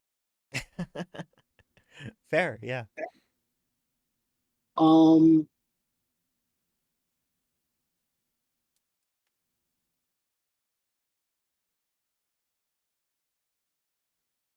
could I? I'm gonna use arcane weapon. It's my bonus action, and set it to fire. And I'm going to. What is the least flammable thing that I could hit that is kind of near this tiger? Okay, I'm going to say, first of all, so much flammable stuff. The bush, the trees. Realistically, I'll give you that there may be some rocks off to the side. Rocks are not flammable. You want to What shoot? if I wanted a little fire to start, but I don't want. Right. I'm going to say there's some leftover rope and some of the lumber that you guys decided to just scrap because it was too broken from the fall. I'm going to fire my rifle at that lump. Set it ablaze. All right. Tell you what. Instead of you making a traditional intimidation roll, would you like to make an attack roll and we'll treat that as your intimidation? I would love that. Very good, very good.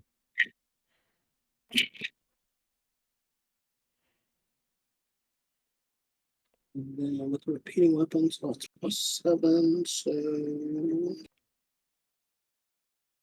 hold on, I'm blanking on my math. 9 + 7, 18. 16. 16. No, I'm that's there. fantastic. A 16 is very good. All right. I will roll to see if this thing keeps its nerve. Ooh. All right, rolling with wisdom. That was a 9 with modifiers.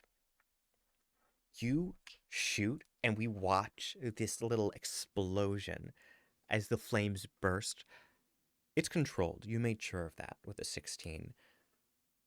The tiger sees this, and I'm going to say it begins to back away because of what you've done. It will actually move on its turn, but yes, very good. That's everything. That's my action, bonus action. I don't got anything else. Beautiful, beautiful. Siren, it's at this point that you manage to come down. You Come are down. sort of hovering above. What's up? What's your turn? Here. Are there any like weak spots in this circle where I could slot in so that we've got all areas covered? Yeah, absolutely. CHEEG has things sort of covered. I'm going to say off to the end where the tiger is. CHEEG is on top of Stingray or has Stingray on the opposite side. I just want to be clear. Stingray is not right next to me, not like, just like I'm like literally like right next, like a Pokemon, little Pokemon. Yeah, absolutely. I'm going to say if you want to, you can probably slot between the two parties just because DELPHI is in front of the crewmates toward the back where the boat would be. And that's where these two remaining wildcats are. And then Chi is over on the one side, has just lit this fire and seems to be intimidating the tiger to go away. Mm-hmm. I would like to come down, shield out. And I would love to pop a little divine sense. So, as an action, you can detect good and evil. Until the end of your turn, you can sense anything affected by the hollow spell or know the location of any celestial fiend undead within 60 feet that is not behind total cover. Yeah. Ooh, very good. All right.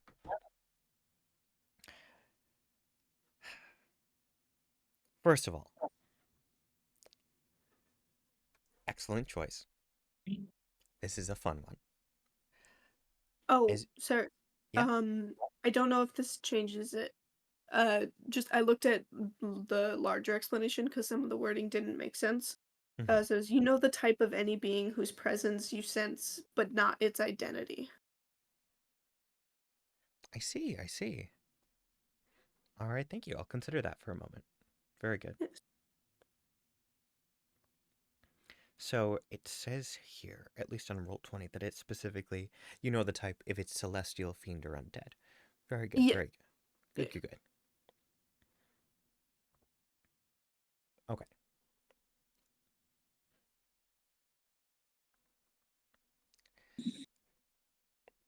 You activate your divine sense. And just opening up for a bit of flavor, I'm going to say you see the aura of those in your immediate company. So you see CHEEG, you see Stingray, the members of your party, and the 3 animals. You do not sense fiend or celestial. As for undead, I'm going to say, I'm going to roll something real quick. No. No, you do not sense any undead in the immediate area. From what you can tell, especially because you came from above, these 3 are on their own. No backup in the area, no other creatures to be aware of. Mm-hmm. Got it.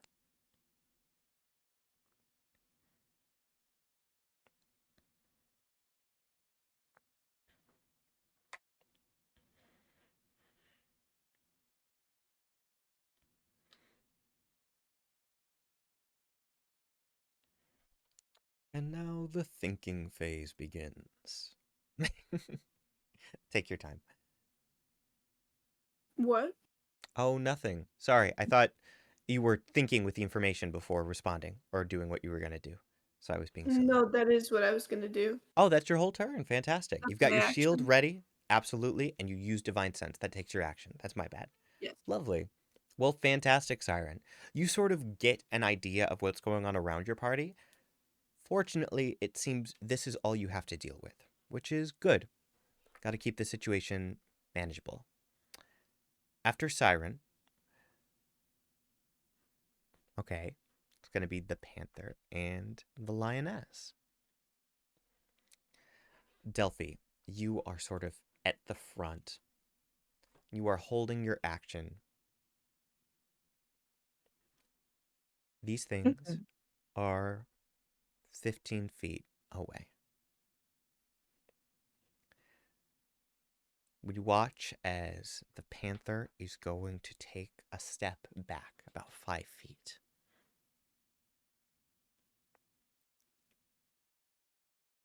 It is then going to begin to charge at you 20 feet and pounce. As it's doing so, I'm going to allow you to use your action to make that attack first. Slay! um. Can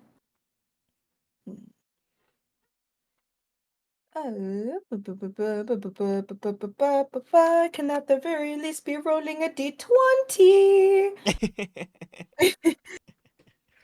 Okay, not bad, not bad. Um,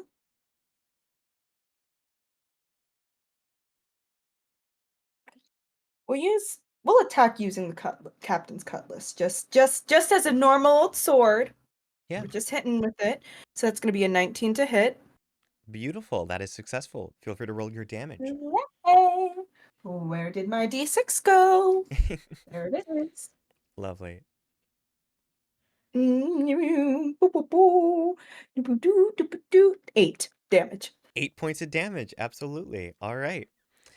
You come out with the captain's cutlass and you strike the creature. A normal strike, but 8 is still very good. With that, though, it makes its claw attack. Ooh. But that is going to be a mere 8, failing to hit, as it seems your attack has caused its claws to not quite strike true.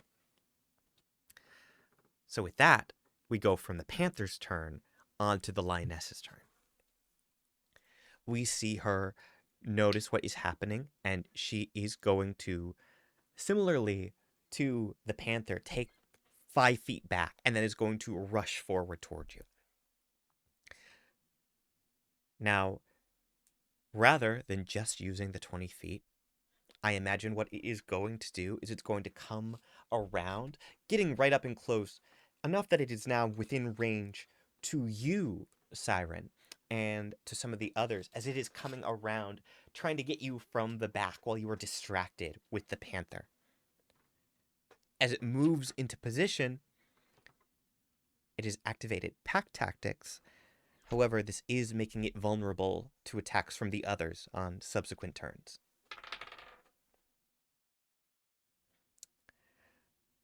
Wow. Sorry, I rolled 2 8s. A 13 fails to hit as it comes in with the claws. However, this is happening. Delphi, you are able to just sort of turn around and parry with your cutlass. And as you knock this thing off, we are going to go on to the tiger's turn. CHEEG. The tiger stares at the fire and then at you. Succeeding on your intimidation in this moment, begins to move back. We watch as it is pushing further away. It is going to use its full movement to get back, which is 40 feet, meaning this thing is now 60 feet away from you, CHEEG. It's going to end its turn there. We move on to SQUO'MO Guman. SQUO'MO, you are on Siren's shoulder. Mm-hmm. Very good. Well, I'm looking down at this battlefield, right? And I'm realizing that not everyone sees it the way I see it. So I kind of want to change that. So I'm going to cast Enlarge on Siren. I am going to make you big and strong. And I will yank on your hairs upwards as you grow and double in size. Lovely. All right. Enlarge Reduce is cast on Siren. Siren, good news. You get an extra 1d4 damage on your hits. I'm like 10 foot. Isn't it like doubled? Mm-hmm. It does double you in size. Yeah. That's awesome. That's great. Wait. Like big ass thing smacking everyone. Sorry, did you say you're only 10 foot when you're doubled in size? No, I was rounding down. Gotcha. 10 foot 10. Siren is usually 5'5". Yes. Sorry, it's just, how can I put it? In my brain, Siren is like the tallest member of the party, or at least that has been the case up until this moment, you know? So like the way yeah? Sirens, like many aspects of their physicality, to the observer, so if you are someone who's like, if you're 5'10" and you think the hottest thing about a person could be like the height difference between you and them, Siren can fit the bill if need be, but in their like neutral state, which like they keep themselves at 5'5", good old average, wanted to be regular, non-threatening. I see. Fair enough. You learn something We new every did- day. Yeah? I don't know if it was made on camera, but we did make the joke about CHEEG's version of Siren being the same but shorter. Yeah, we did make that joke. It was on camera. I remember that. Nice. Fair enough. Fair enough. Okay, good to know. Good to know. Well, sure enough, SQUO'MO has given you that extra 1d4 damage on hits whenever you attack. So well done. On this note, we're going to go from SQUO'MO's turn back to DELPHI's at the top of initiative. DELPHI, what would you like to do?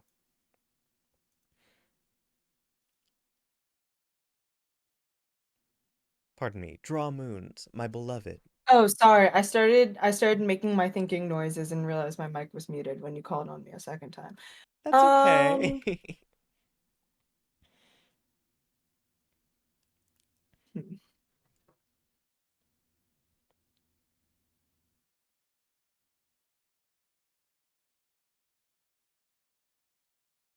I think I want to hold my action just to see if attacking the panther will make it back off. Okay. So you want to see if Wait, because of your... no. Sorry, Yeah, never mind. No, that's no, okay. no. We're gonna attack. Sorry. Absolutely. You are going to whip back I around. completely blanked on the fact that Siren got attacked. It's like, no, these things are kind of coming after us. Actually, how can I put it? You've been the one Wait, that's was been Siren not? attacked. It's just you never took damage because they kept failing to hit you. Wait, no. Wait, so what happened with Siren? Siren grew. Like I'm Siren... Siren big grew. now. It's okay. Okay. Sorry, I thought you. Okay, wait, the other roll was a check. Okay, sorry. No, you're okay, huh? Nah, we're still gonna attack. Yeah, absolutely. Go in. You got this. Ooh, that's a unnatural 20. Well done. That's a success. I'd hope so. I'd hope so too. That's another 8 damage. 8 is fantastic.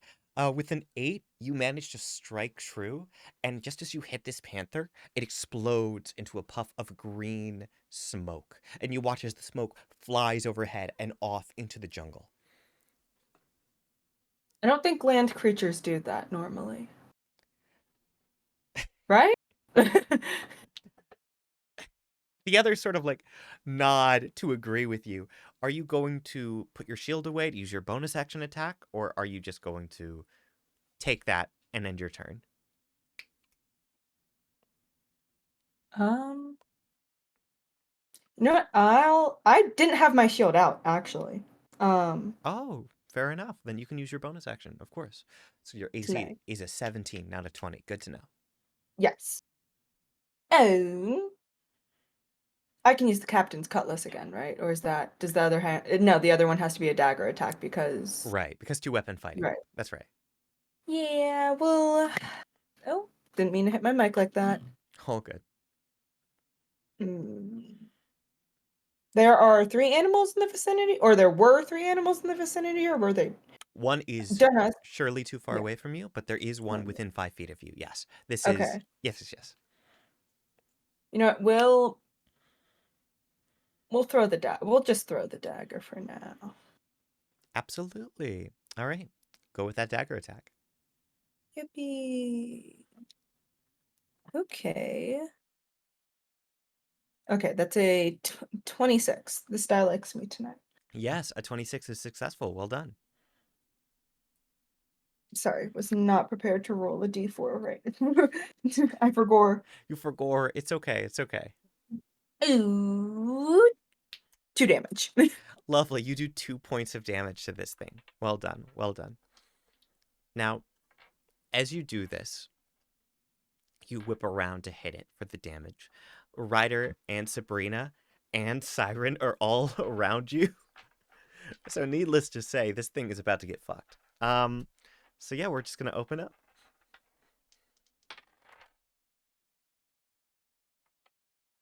All right.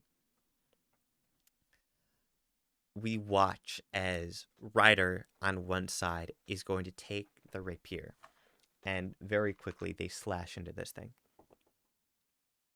That is going to be 9 more points of damage. With that, we see Sabrina taking a shot. Sabrina goes in for the shot, lining it up. Ooh. Okay.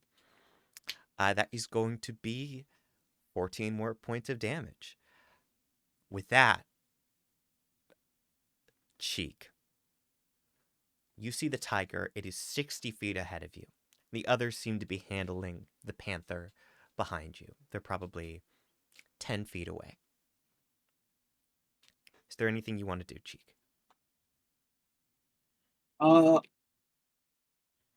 I'm just gonna give the tiger a look and then look at the turnaround and see what's going on over here.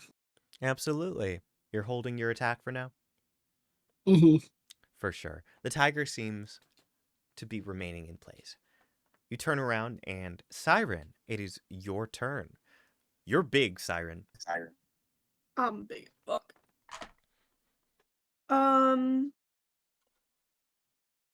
Sorry, remind me what is in front of me.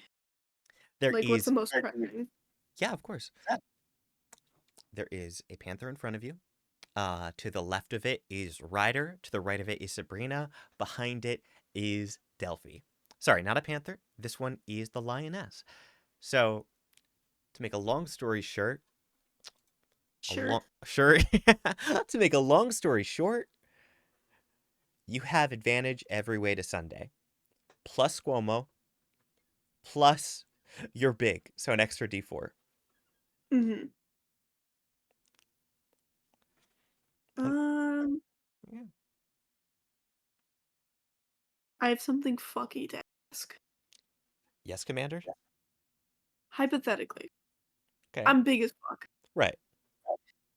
Could I wrestle this thing?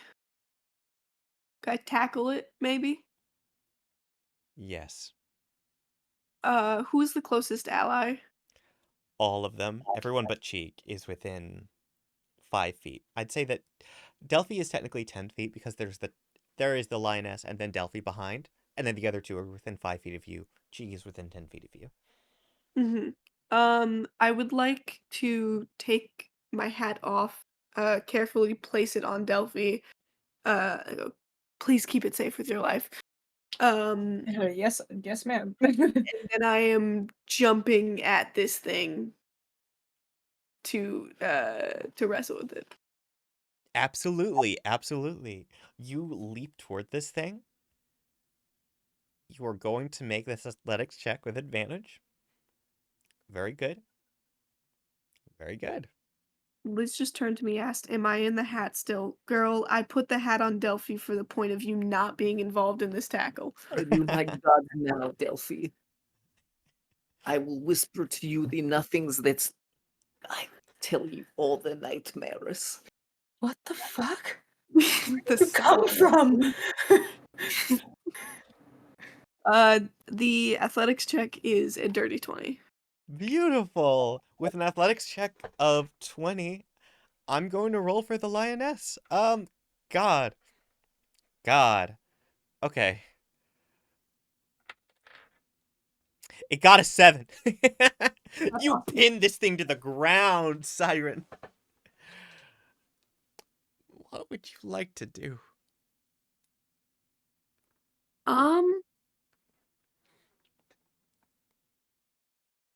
Honestly, is there my thought process is I would love to keep it pinned down but get myself able to move again. Mm-hmm. Actually, there's 3 combatants and a fuck ton of us. I'm gonna stay down here with this thing.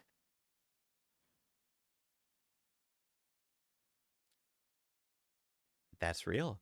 You stay on the ground. As it is pinned down, everyone has advantage on any melee attacks against it. Amazing. All right. God. So, because this thing is grappled, I'm just going to double check the rules of grapple. I believe it can make attacks but with disadvantage. Is that incorrect? Or no, it can just use its action to escape. I have no clue. All good, all good. I'll look it up real quick. I believe it's cooked, chat. All right.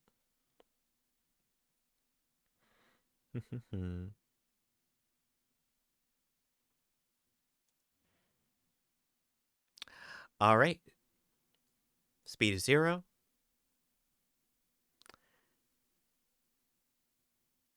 Well, fair enough. Fair enough. It doesn't seem to be incapacitated, so I don't see anything about attacks being at disadvantage. However, if it wants to escape the grapple, that is going to take an athletics check. So I'm going to see if it can do that because its turn comes up right after yours, since the panther is dead. That's another 7. The tiger on its turn is going to dash and CHEEG, even if you don't have your eyes on it precisely, it is moving 80 feet away, so it's gone at this point.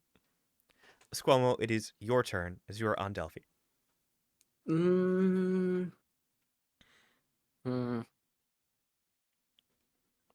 Now, there isn't actually like a whole lot I could do.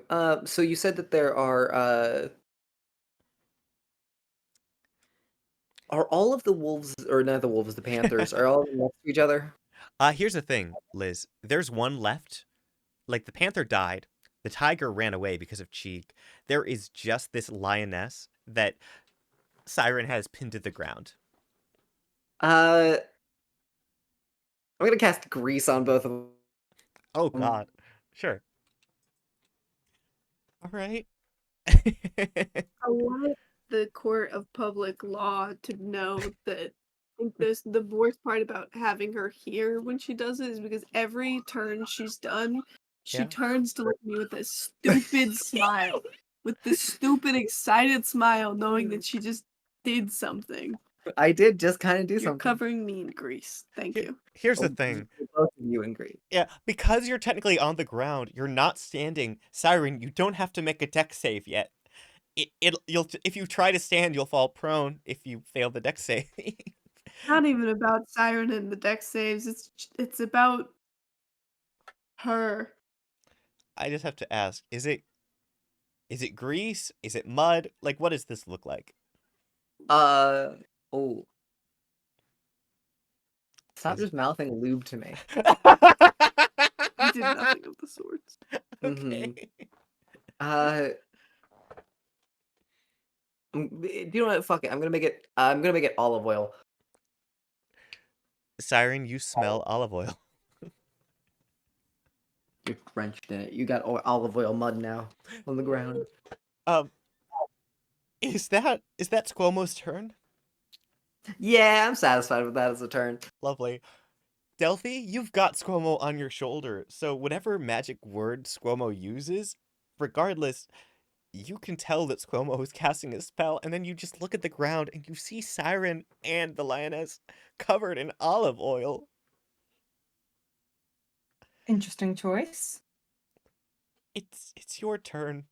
If you want to make a melee attack against this thing while Siren's pinning it, you can. Yeah, we're gonna do I that. could hear the devil saying to make it lube, and I chose not to, because I am a king of God. Listen to it sneeze. You can hear it because it's sickly. Sure.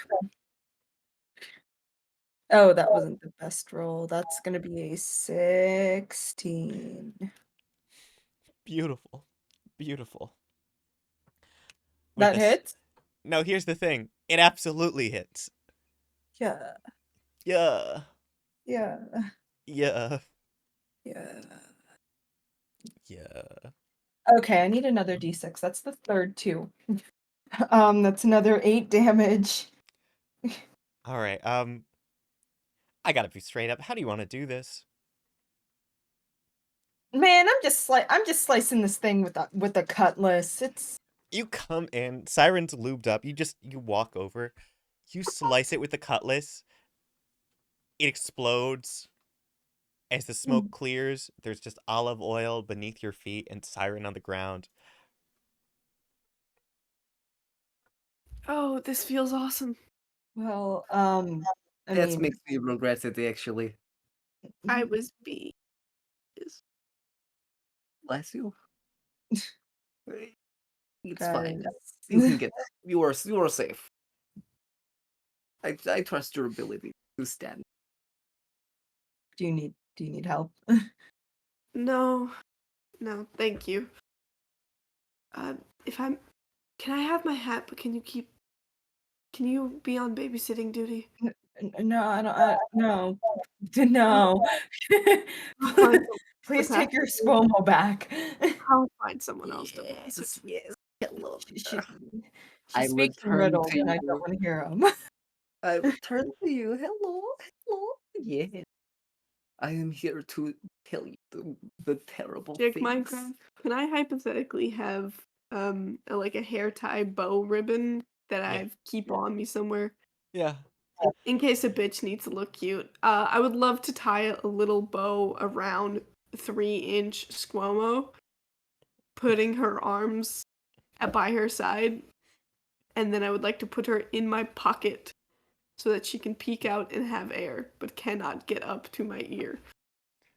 That SQUO'MO. is- This will not stop. Could I, as I'm being moved down, could I cast rewind on myself so then once I'm put in the pocket, I then go back up and return to the shoulder? So- It is okay. Do not fear. And I will slide back down into the pocket, but not tied up. God. Well, she You are consented safe. to being pocketed.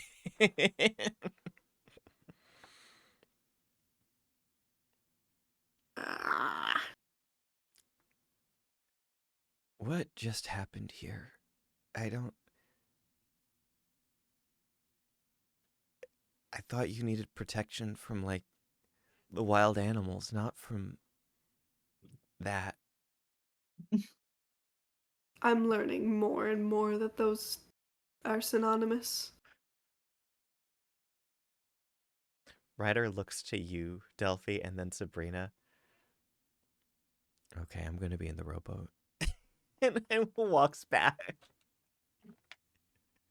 Fair enough. Sabrina's going to look. So, do you need to check in with anyone, or are we just heading back? I mean, it seems like the job's done.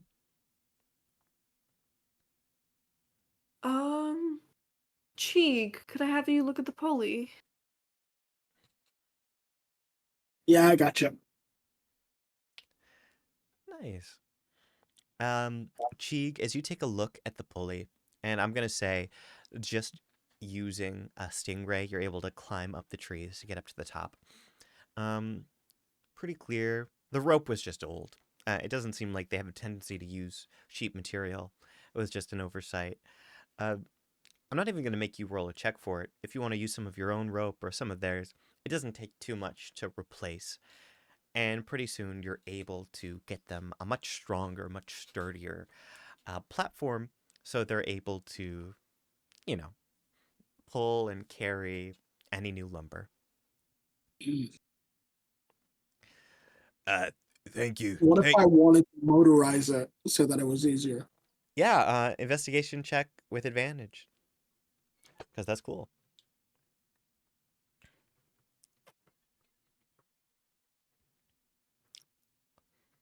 Is that investigation? Oh, I mean, if you want to use Tinker's tools, that's my bad. Yes, for sure. I mean, it's the same bonus either. Sure. But no, Tinker's tools would be correct.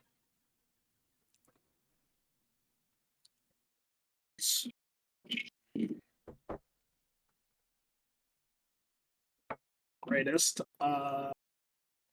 Shit, I can't do that. 14. Nice. All right.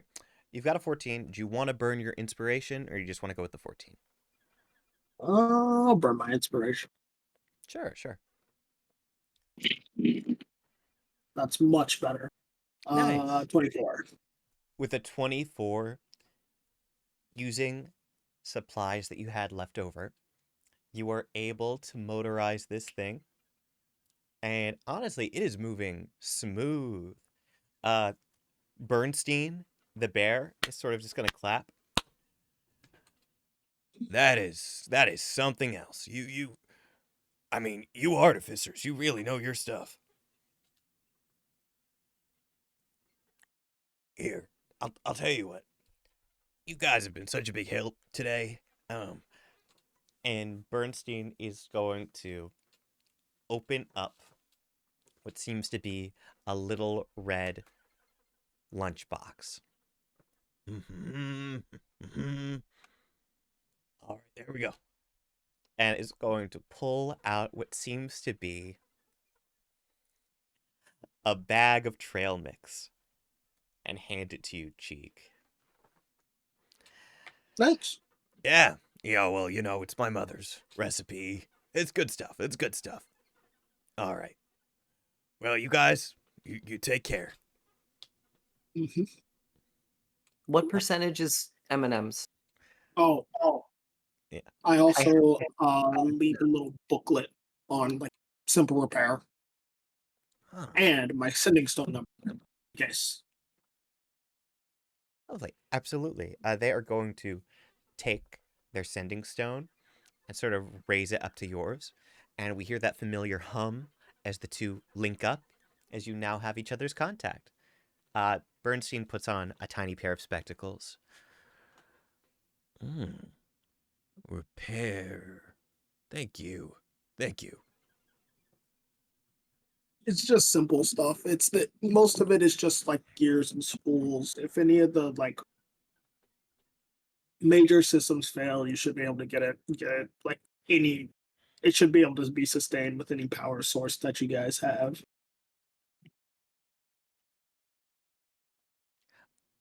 I really appreciate that. Thank you. Mhm. This is. And now, as you head off to answer the question about how many M&Ms are in this thing. Yeah, we're Thank you. talking for sure. Okay, we're talking 30% pretzels, maybe 10% M&M. They've got little crackers here and there. From what you can tell, there's actually 10% those little marshmallow things in there. Ooh, okay. Yeah. But yeah, mostly pretzels and crackers. I But don't yes. know why you're causing questions about my damn trail mix. Lovely. No reason. You should keep it in an open pocket. No, I'm putting it in my bag of holding. It's my treasure. Beautiful. At the end of the campaign, you're gonna Only bit of treasure we got from doing this job. every fucking dollar you're gonna spend from this entire campaign, but that's gonna be the single thing that remains in your bag of holding at the end. That's right. God damn it. We're gonna unite all the crystals and then I'm gonna feast on my stale trail mix. That's right. That's I right. think that it's gonna be more than stale, perhaps moldy at that point. No, Impossible. No, that's not the with pretzels. Pretzels have preservative. bit. The P in pretzel stand for preserve. You guys have found my bit. Congratulations. Well done. Well done. Eventually, I imagine you folks would manage to get back to CHEEG's ship, unless there's anything else to investigate.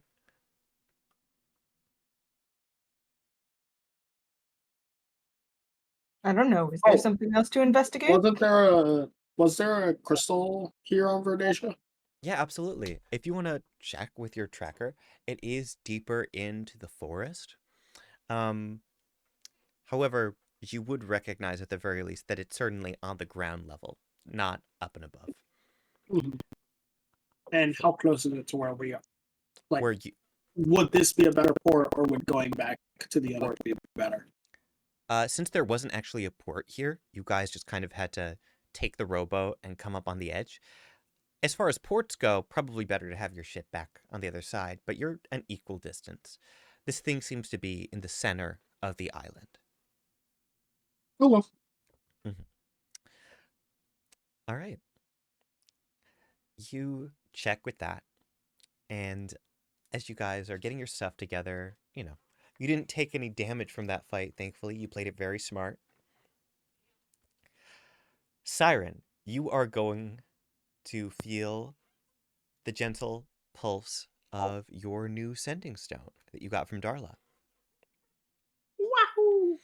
And you can tell as you hold it that Darla is the one reaching out to you. Have I ever seen a sending stone answered before?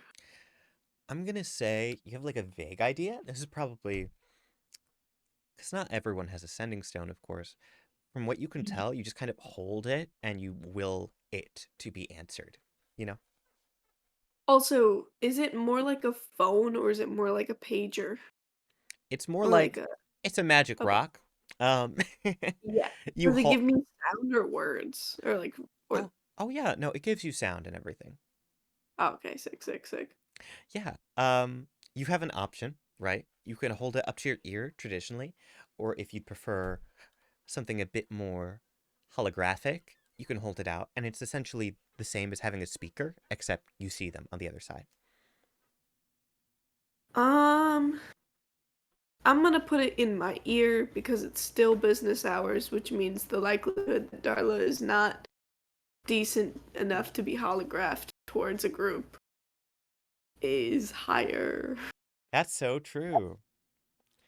Smart. All right. She. You answer the phone, and you hear her on the other side. Hey, Siren, did everything go okay? Are you good? Yes, Darla, my love. Good, good. I'm so happy to hear. Lumbers are good. Couple of a couple of jungle friends on our way. Don't worry, we handled it. Hmm. Um, Also, my friend Cheek, I was telling you about them, the inventive one. Um, they fixed the pulley system and made it better. So hopefully in the future it will be easier. Yeah, well, that's real nice. Thank you so much. I've already set aside some cash for you and your friends for the job. Thank you again. Let's see. Oh yeah, you know what?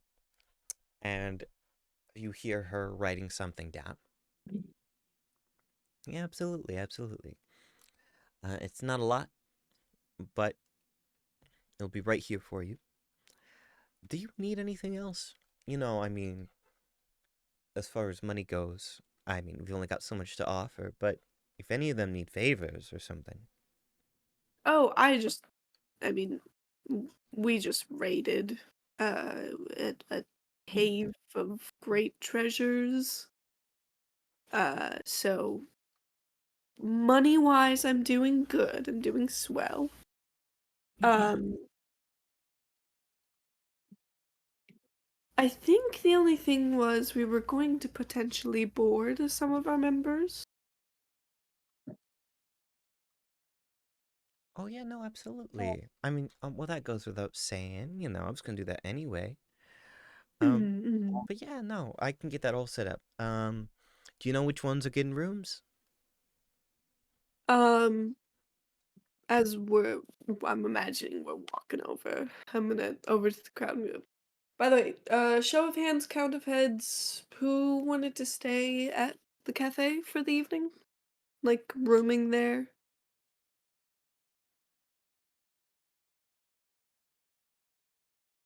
I'm good. I mean, I mean,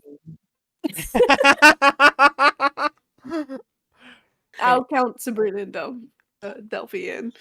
that did not just actually happen. insanity. Insanity. Okay. Yeah, Please absolutely. tell me that came through at the exact same time on everyone else's end as well. It was very like synced.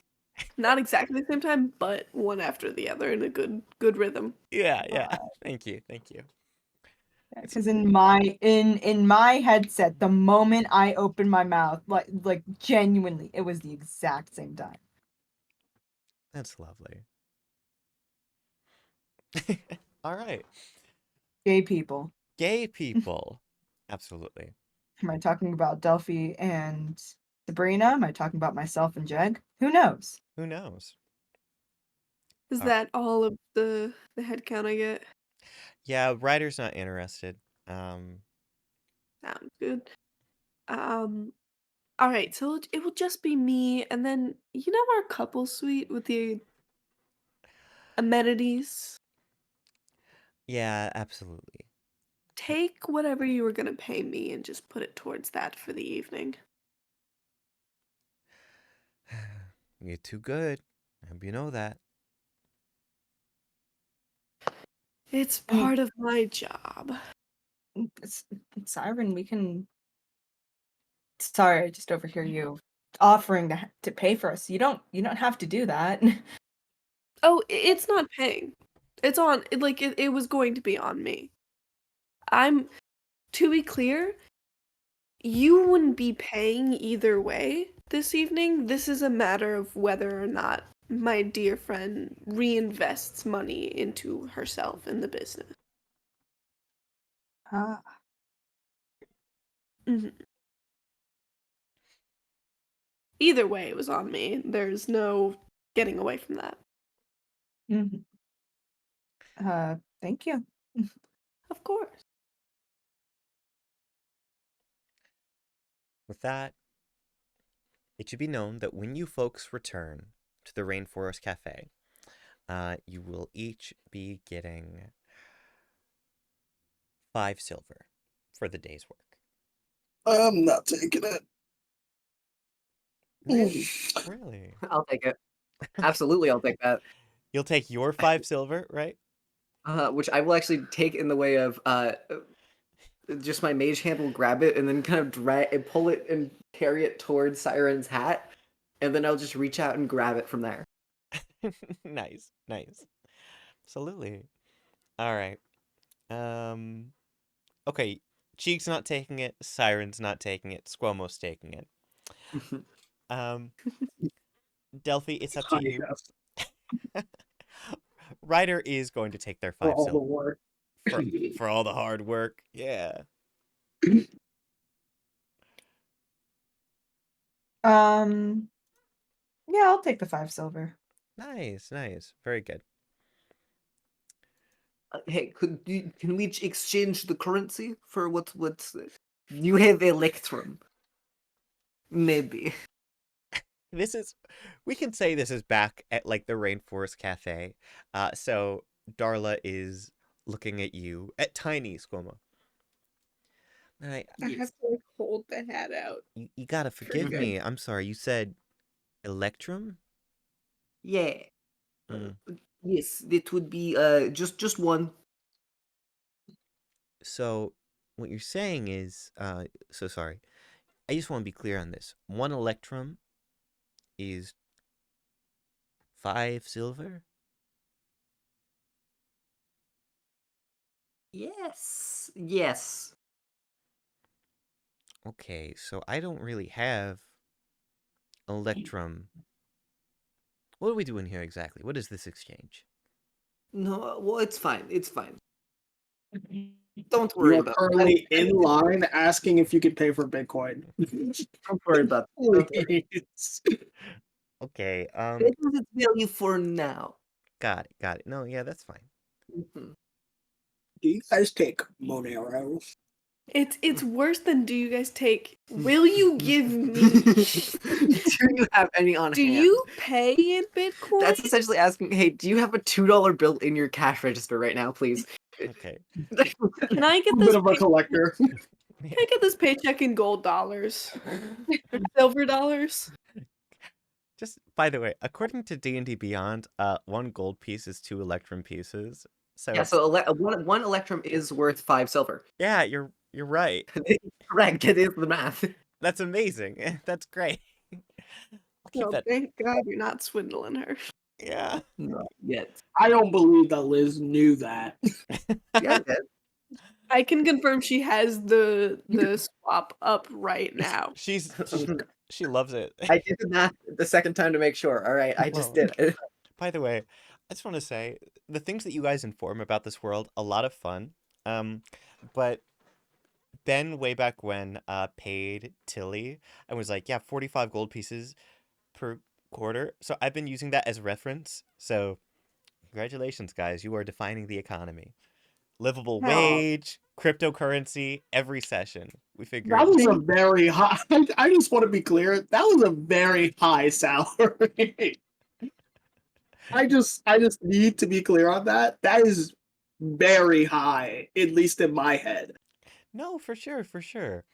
So I just figured 180 gold pieces with the potential for bonuses based on revenue is very high. no, honestly, I think considering the fact that living at Paradise Cove, you get room and board, you know? Like they have food, they have all of that provided there. I did not think you were being a cheapskate by any means. I just Oh, no. I'm just saying that in terms of like pricing for regular items. for sure. I like Yeah. I just don't imagine that's anywhere near like that's not like a $5 more than minimum wage type of ordeal going on over.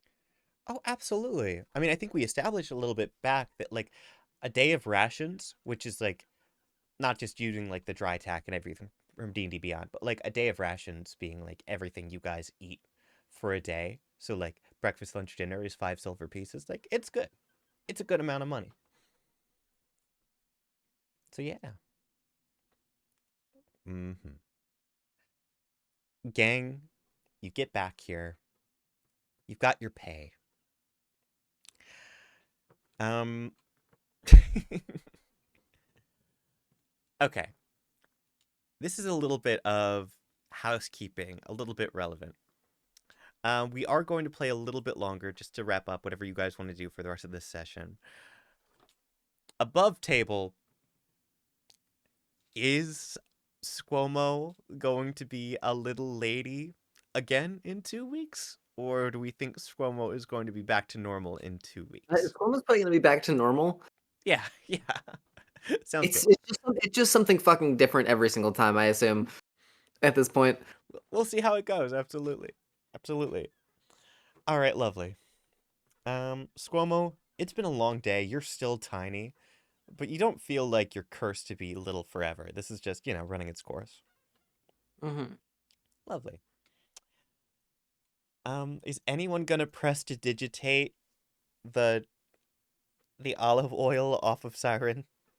I'm going to take a shower anyways. Last session I had an aforementioned planned company. Of course, of course. Tank.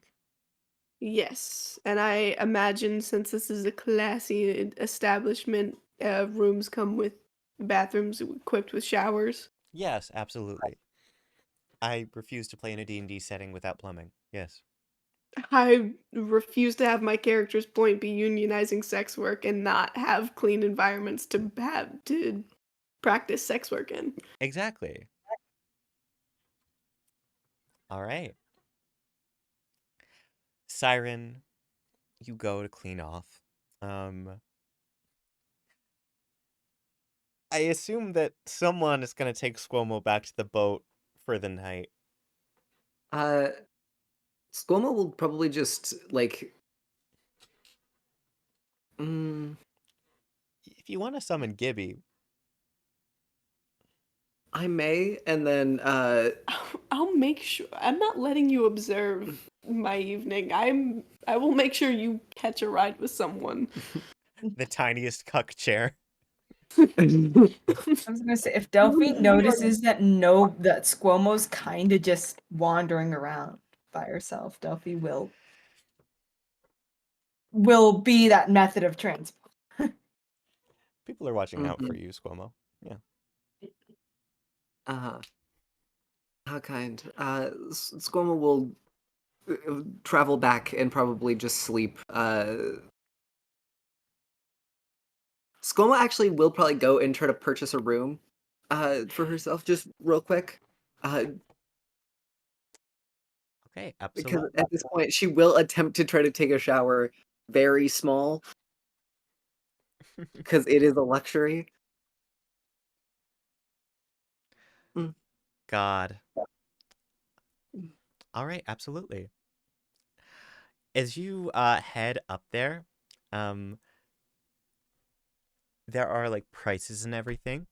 I'm gonna say Darla stops by. Hey, no, you don't have to pay. Your room's on the house, you know? Oh, okay, yes. And no. Um Okay, let's see. Do you want like a big room? Like with a big bed, or you want me to come up with something for you? Do not pity me. Give me big bed. I will. I will sleep like royalty. I will be God. Honestly, with that energy, you kind of Please are. please do pass the key to my frog, though. I cannot carry it myself. Okay, here you go. And Gibby sort of nods, thanking Darla. And the two of you are able to hop away to your suite, you on your froggy chariot. Or in your froggy chariot, have you decided which you prefer? Uh, I realize SQUO'MO kind of sits in between the two eyes, like just using both as like armrests, kind of. Yeah, okay. Legs dangling in front of Gibby's mouth. Nice. You look so cool. Eventually, Gibby hops up, gets the key in, hops up again, unlocks it, hops up a third time, and gets the door in. And you see your enormous room, and this place is nice. Like, real nice. Mm, I Now, will yeah. att- I will attempt to take a shower using probably uh, a lot of the time I would at this point forgot I have mage hand. God damn it. Whatever. I'll just use mage hand to take a shower and then try to go up because technically if I'm small enough where I am less than 5 pounds, could I just use the hand to carry myself? Absolutely. I will drift off to bed, uh, and fall asleep in the exact center of this humongous mattress. I want to be lost in it. A singular P. Mm-hmm. Exactly. That's my night. You are the coziest Squamoguman. All right. Let's check in on the others. CHEEG, you're staying in the boat. You don't want a room here? Nah, Jegg will just stay on the boat. The plan is to fall asleep working on taking apart the engine to just see how it works. Yeah, absolutely. I'll tell you what, since you're doing this for the night, and since you're willing to fall asleep doing it, feel free to make a check with advantage. Gotcha. Hmm. Since I am trying to figure out how something works, is it gonna be investigation or arcana? I mean, they're the same mod. Yeah, Or am I making a Tinker's tools I'm, check? I'm gonna say because you're trying to see how it works and it's magical, any three of these would work. So since they're all the same, dealer's choice. They'll just I change the think, description. yeah, I think I want to know more about how it works magically, so I'm going to choose Arcana. Absolutely. All right. Feel free to make your roll with advantage. You've got this. 21. A 21 is fantastic. And as you get this thing open, it takes quite a bit. Oh, wait, I Well, didn't roll with it. Okay. The 21 is still better. nice, nice. With the 21, it takes you a bit, but not as long as it normally would to pry this thing open, which is good. Now, slowly but surely, you take the metal that's been warped or melted and set it aside, and you look and you really stare at this thing because the way it moves, it's. I mean, the inside of this thing, it looks like a little pocket universe. That's not what it literally is, of course, but it shimmers, it sparkles, it's beautiful. It's interesting because there are wires and there are gears, there are mechanical components, but you reach out to it and you feel it with the 21. Whoever built this, they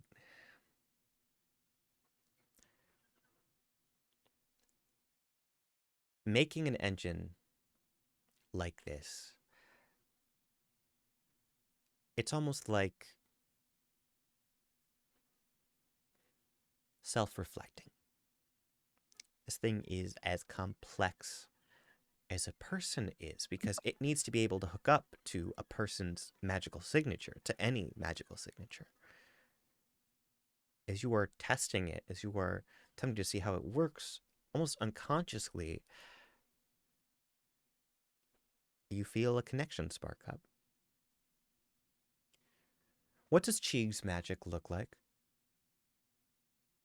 I imagine a lot of it is like very rune based, almost like almost like because I imagine the way that Cheek didn't learn mana or magic through like other people in the village because that just isn't really an option. Right.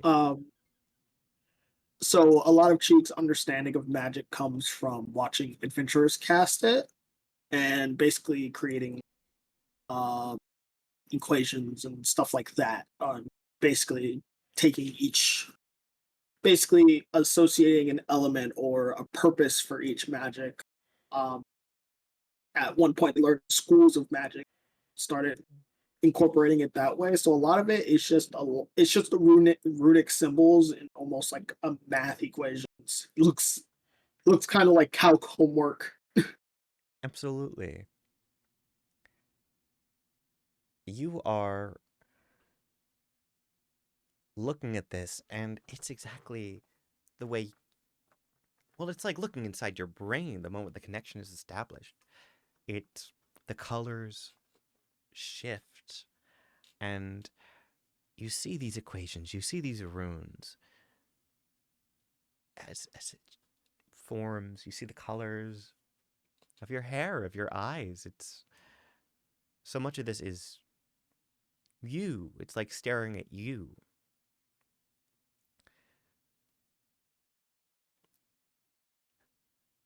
How you would make something like this, it's more than a single night's work to understand it, but it reminds you a lot of when you made Glam, Stingray, and Mary Sue. It's amazing work, one of a kind. At the very least, you see the mechanical components, you see how they line up, and you know you could recreate it. But as for getting that spark, you can't help but feel like it takes a little piece of yourself.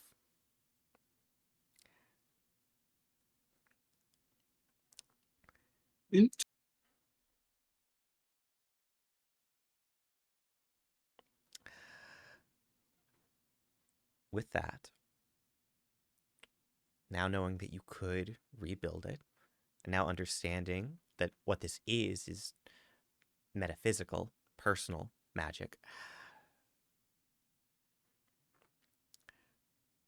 If you would like to pick it up another day, you can do that. Honestly, with the medal you got from Siren already, it should be maybe a day's work for you, a full day's work if you're working alone, to reshape the body. Just assuming you want to fix this engine specifically. If you want to make your own, that's something else entirely. Oh, I think Chig's far more interested in making their own. I think they're also going to work on fixing this one as they go, but I imagine what Chig wants is to eventually make 3, so that each of the ruffians have their own housing unit. That's amazing. Absolutely. I think she can do that for sure. And also, I will take the exhaustion point to keep that going, to keep working on it until I am needed elsewhere. Absolutely. All right then. G, you take that -1. I will mark that down as that is significantly speeding up your progress. Very good. God. All right, nice. SQUO'MO is sleeping. CHEEG is there. Siren, if you take a long rest tonight, other activities included, your last level of exhaustion will be gone. Just want to let you know. Let's go. Let's go. All right.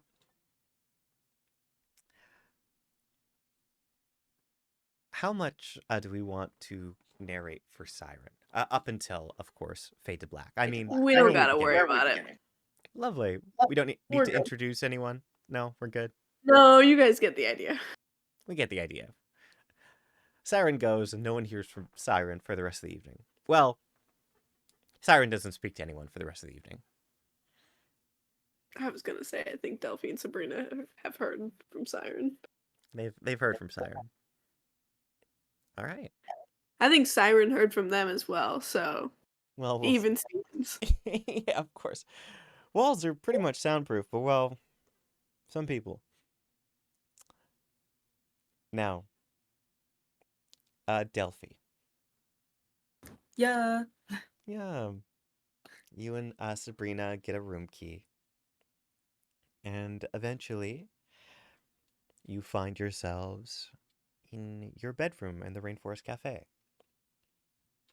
It's beautiful. I mean, the walls are soft like leaves. Everything is peaceful. There's a lavender scent almost, but it's light, not overpowering. Sabrina looks around, smiles at you. So, don't forget to, put the evil lady in the closet for the night? Yeah, gotta. Actually, I'd imagine that the evil lady's somewhere safe on the ship. For sure, for sure. All right, fair enough, fair enough. Sorry, that wasn't said in character. That was me No, saying no. it to you, Jegg. I see. Well then, thank you, Drummond. Sabrina is sort of going to look around. So many nice places with you lately. Yeah. I'm glad it's the two of us. I mean, all the adventures with the crew are nice, but, you know. Oh, you know I feel the same way.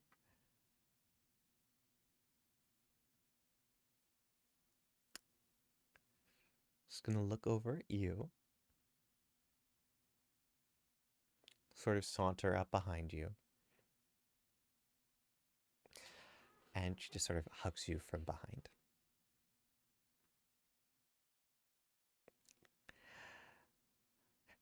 She plants a kiss on your neck, and that's when we fade to black. Sorry, you say that's when we fade to black, but he goes, "Get breaking now! No!" Oh no, sorry, it was now, not an I was exclamation of repeating no. now, yeah. Benny would cry out in despair at the cutoff of gay sex. Let's not. I would. I contemplated not fixing the typo.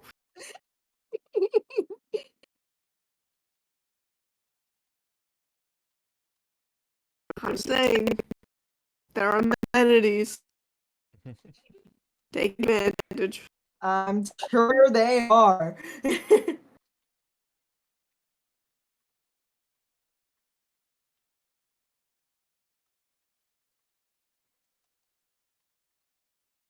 All right, guys. I mean, hey.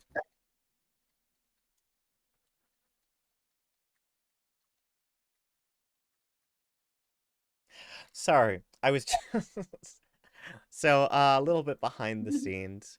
Um, I was messaging Ari earlier today because our good friend Ari makes the thumbnails for our VODs channel over on Rock, Um, and I'm just like, hey, can you have Siren in the thumbnail for this one? And he's like, what? I'm like, Wing Lady. And he's like, who is this? And it's just, Who is this? I remember hearing some complaints or it wasn't complaints, but it was like he came into call, he's like, which one's CYPHER? Which Are the file names not just character name open, character name they closed? are. I do remember this now. He was complaining at Tiefling. He's like, how am I supposed to know? And Tief was like, the files are named with the character names. He's like, well, I'm not looking at that. God. So Okay, you know what? No, actually, fair enough. Because if you're working with layers, you don't see that shit. Well, that's fair. I mean, like, it's all good. Now he should know all of them. I mean, he's getting there. He's getting there. um. Anyway, guys, I had a lot of fun today. Same. Yeah. Folks, a few things to know. We ended a few minutes early just so I can let everybody know. We will not be playing next week. I know. For those of you who don't know, I'm gay. It's so what? gay. I'm so gay, yeah. And Guys, next week at this time, Jegg and I will be kissing on the mouth. Whoa, In person. at this Off time stream? specifically, off stream. I know. I mean, Well, I mean, if you want to see it on stream, you are going to have to figure out a different site. For $3,000, we will be. $3,000. Wow. I mean, hey, name your price, baby. But yes. Hey, do you know what I personally could do with 3,000? Not enough, actually. 3,000. That's a good couple of flight lessons. Yeah, that's true. That's 6. That's 6 of them. Yeah. Anyway, guys. So yes, For so, $60,000. God. If you pay for 1 year of college for me. Dear God. Anyway, guys, we won't be playing on Murder's not cheap. on March 3rd. I'll be away. However, we will be back on March 10th with another session. With our first ever guest. Oh my gosh. Leaves me. Guys, she's gonna leave me. Oh, I'm so sorry. Yeah, I have to go home. I mean, guys, no doxing, but like Your home is withdraw. How dare you? actually Draw's home is going to be with me, but no spoilers. Spoilers? Like it's IRL or IRL lore. Listen, we don't need to talk about people moving places for flight school yet. It's fine. Anyway. Anyway, guys, thank you so much for watching. We're just gonna review our party real quick because I've got a lot of cool friends. For one, we've had Ben here as CHEEG. Oh. Draw as DELPHI. Ayo. Benny as Siren. Ayo. Liz as SQUO'MO. Yes, I'm totally Liz. Did she get up to take a nap?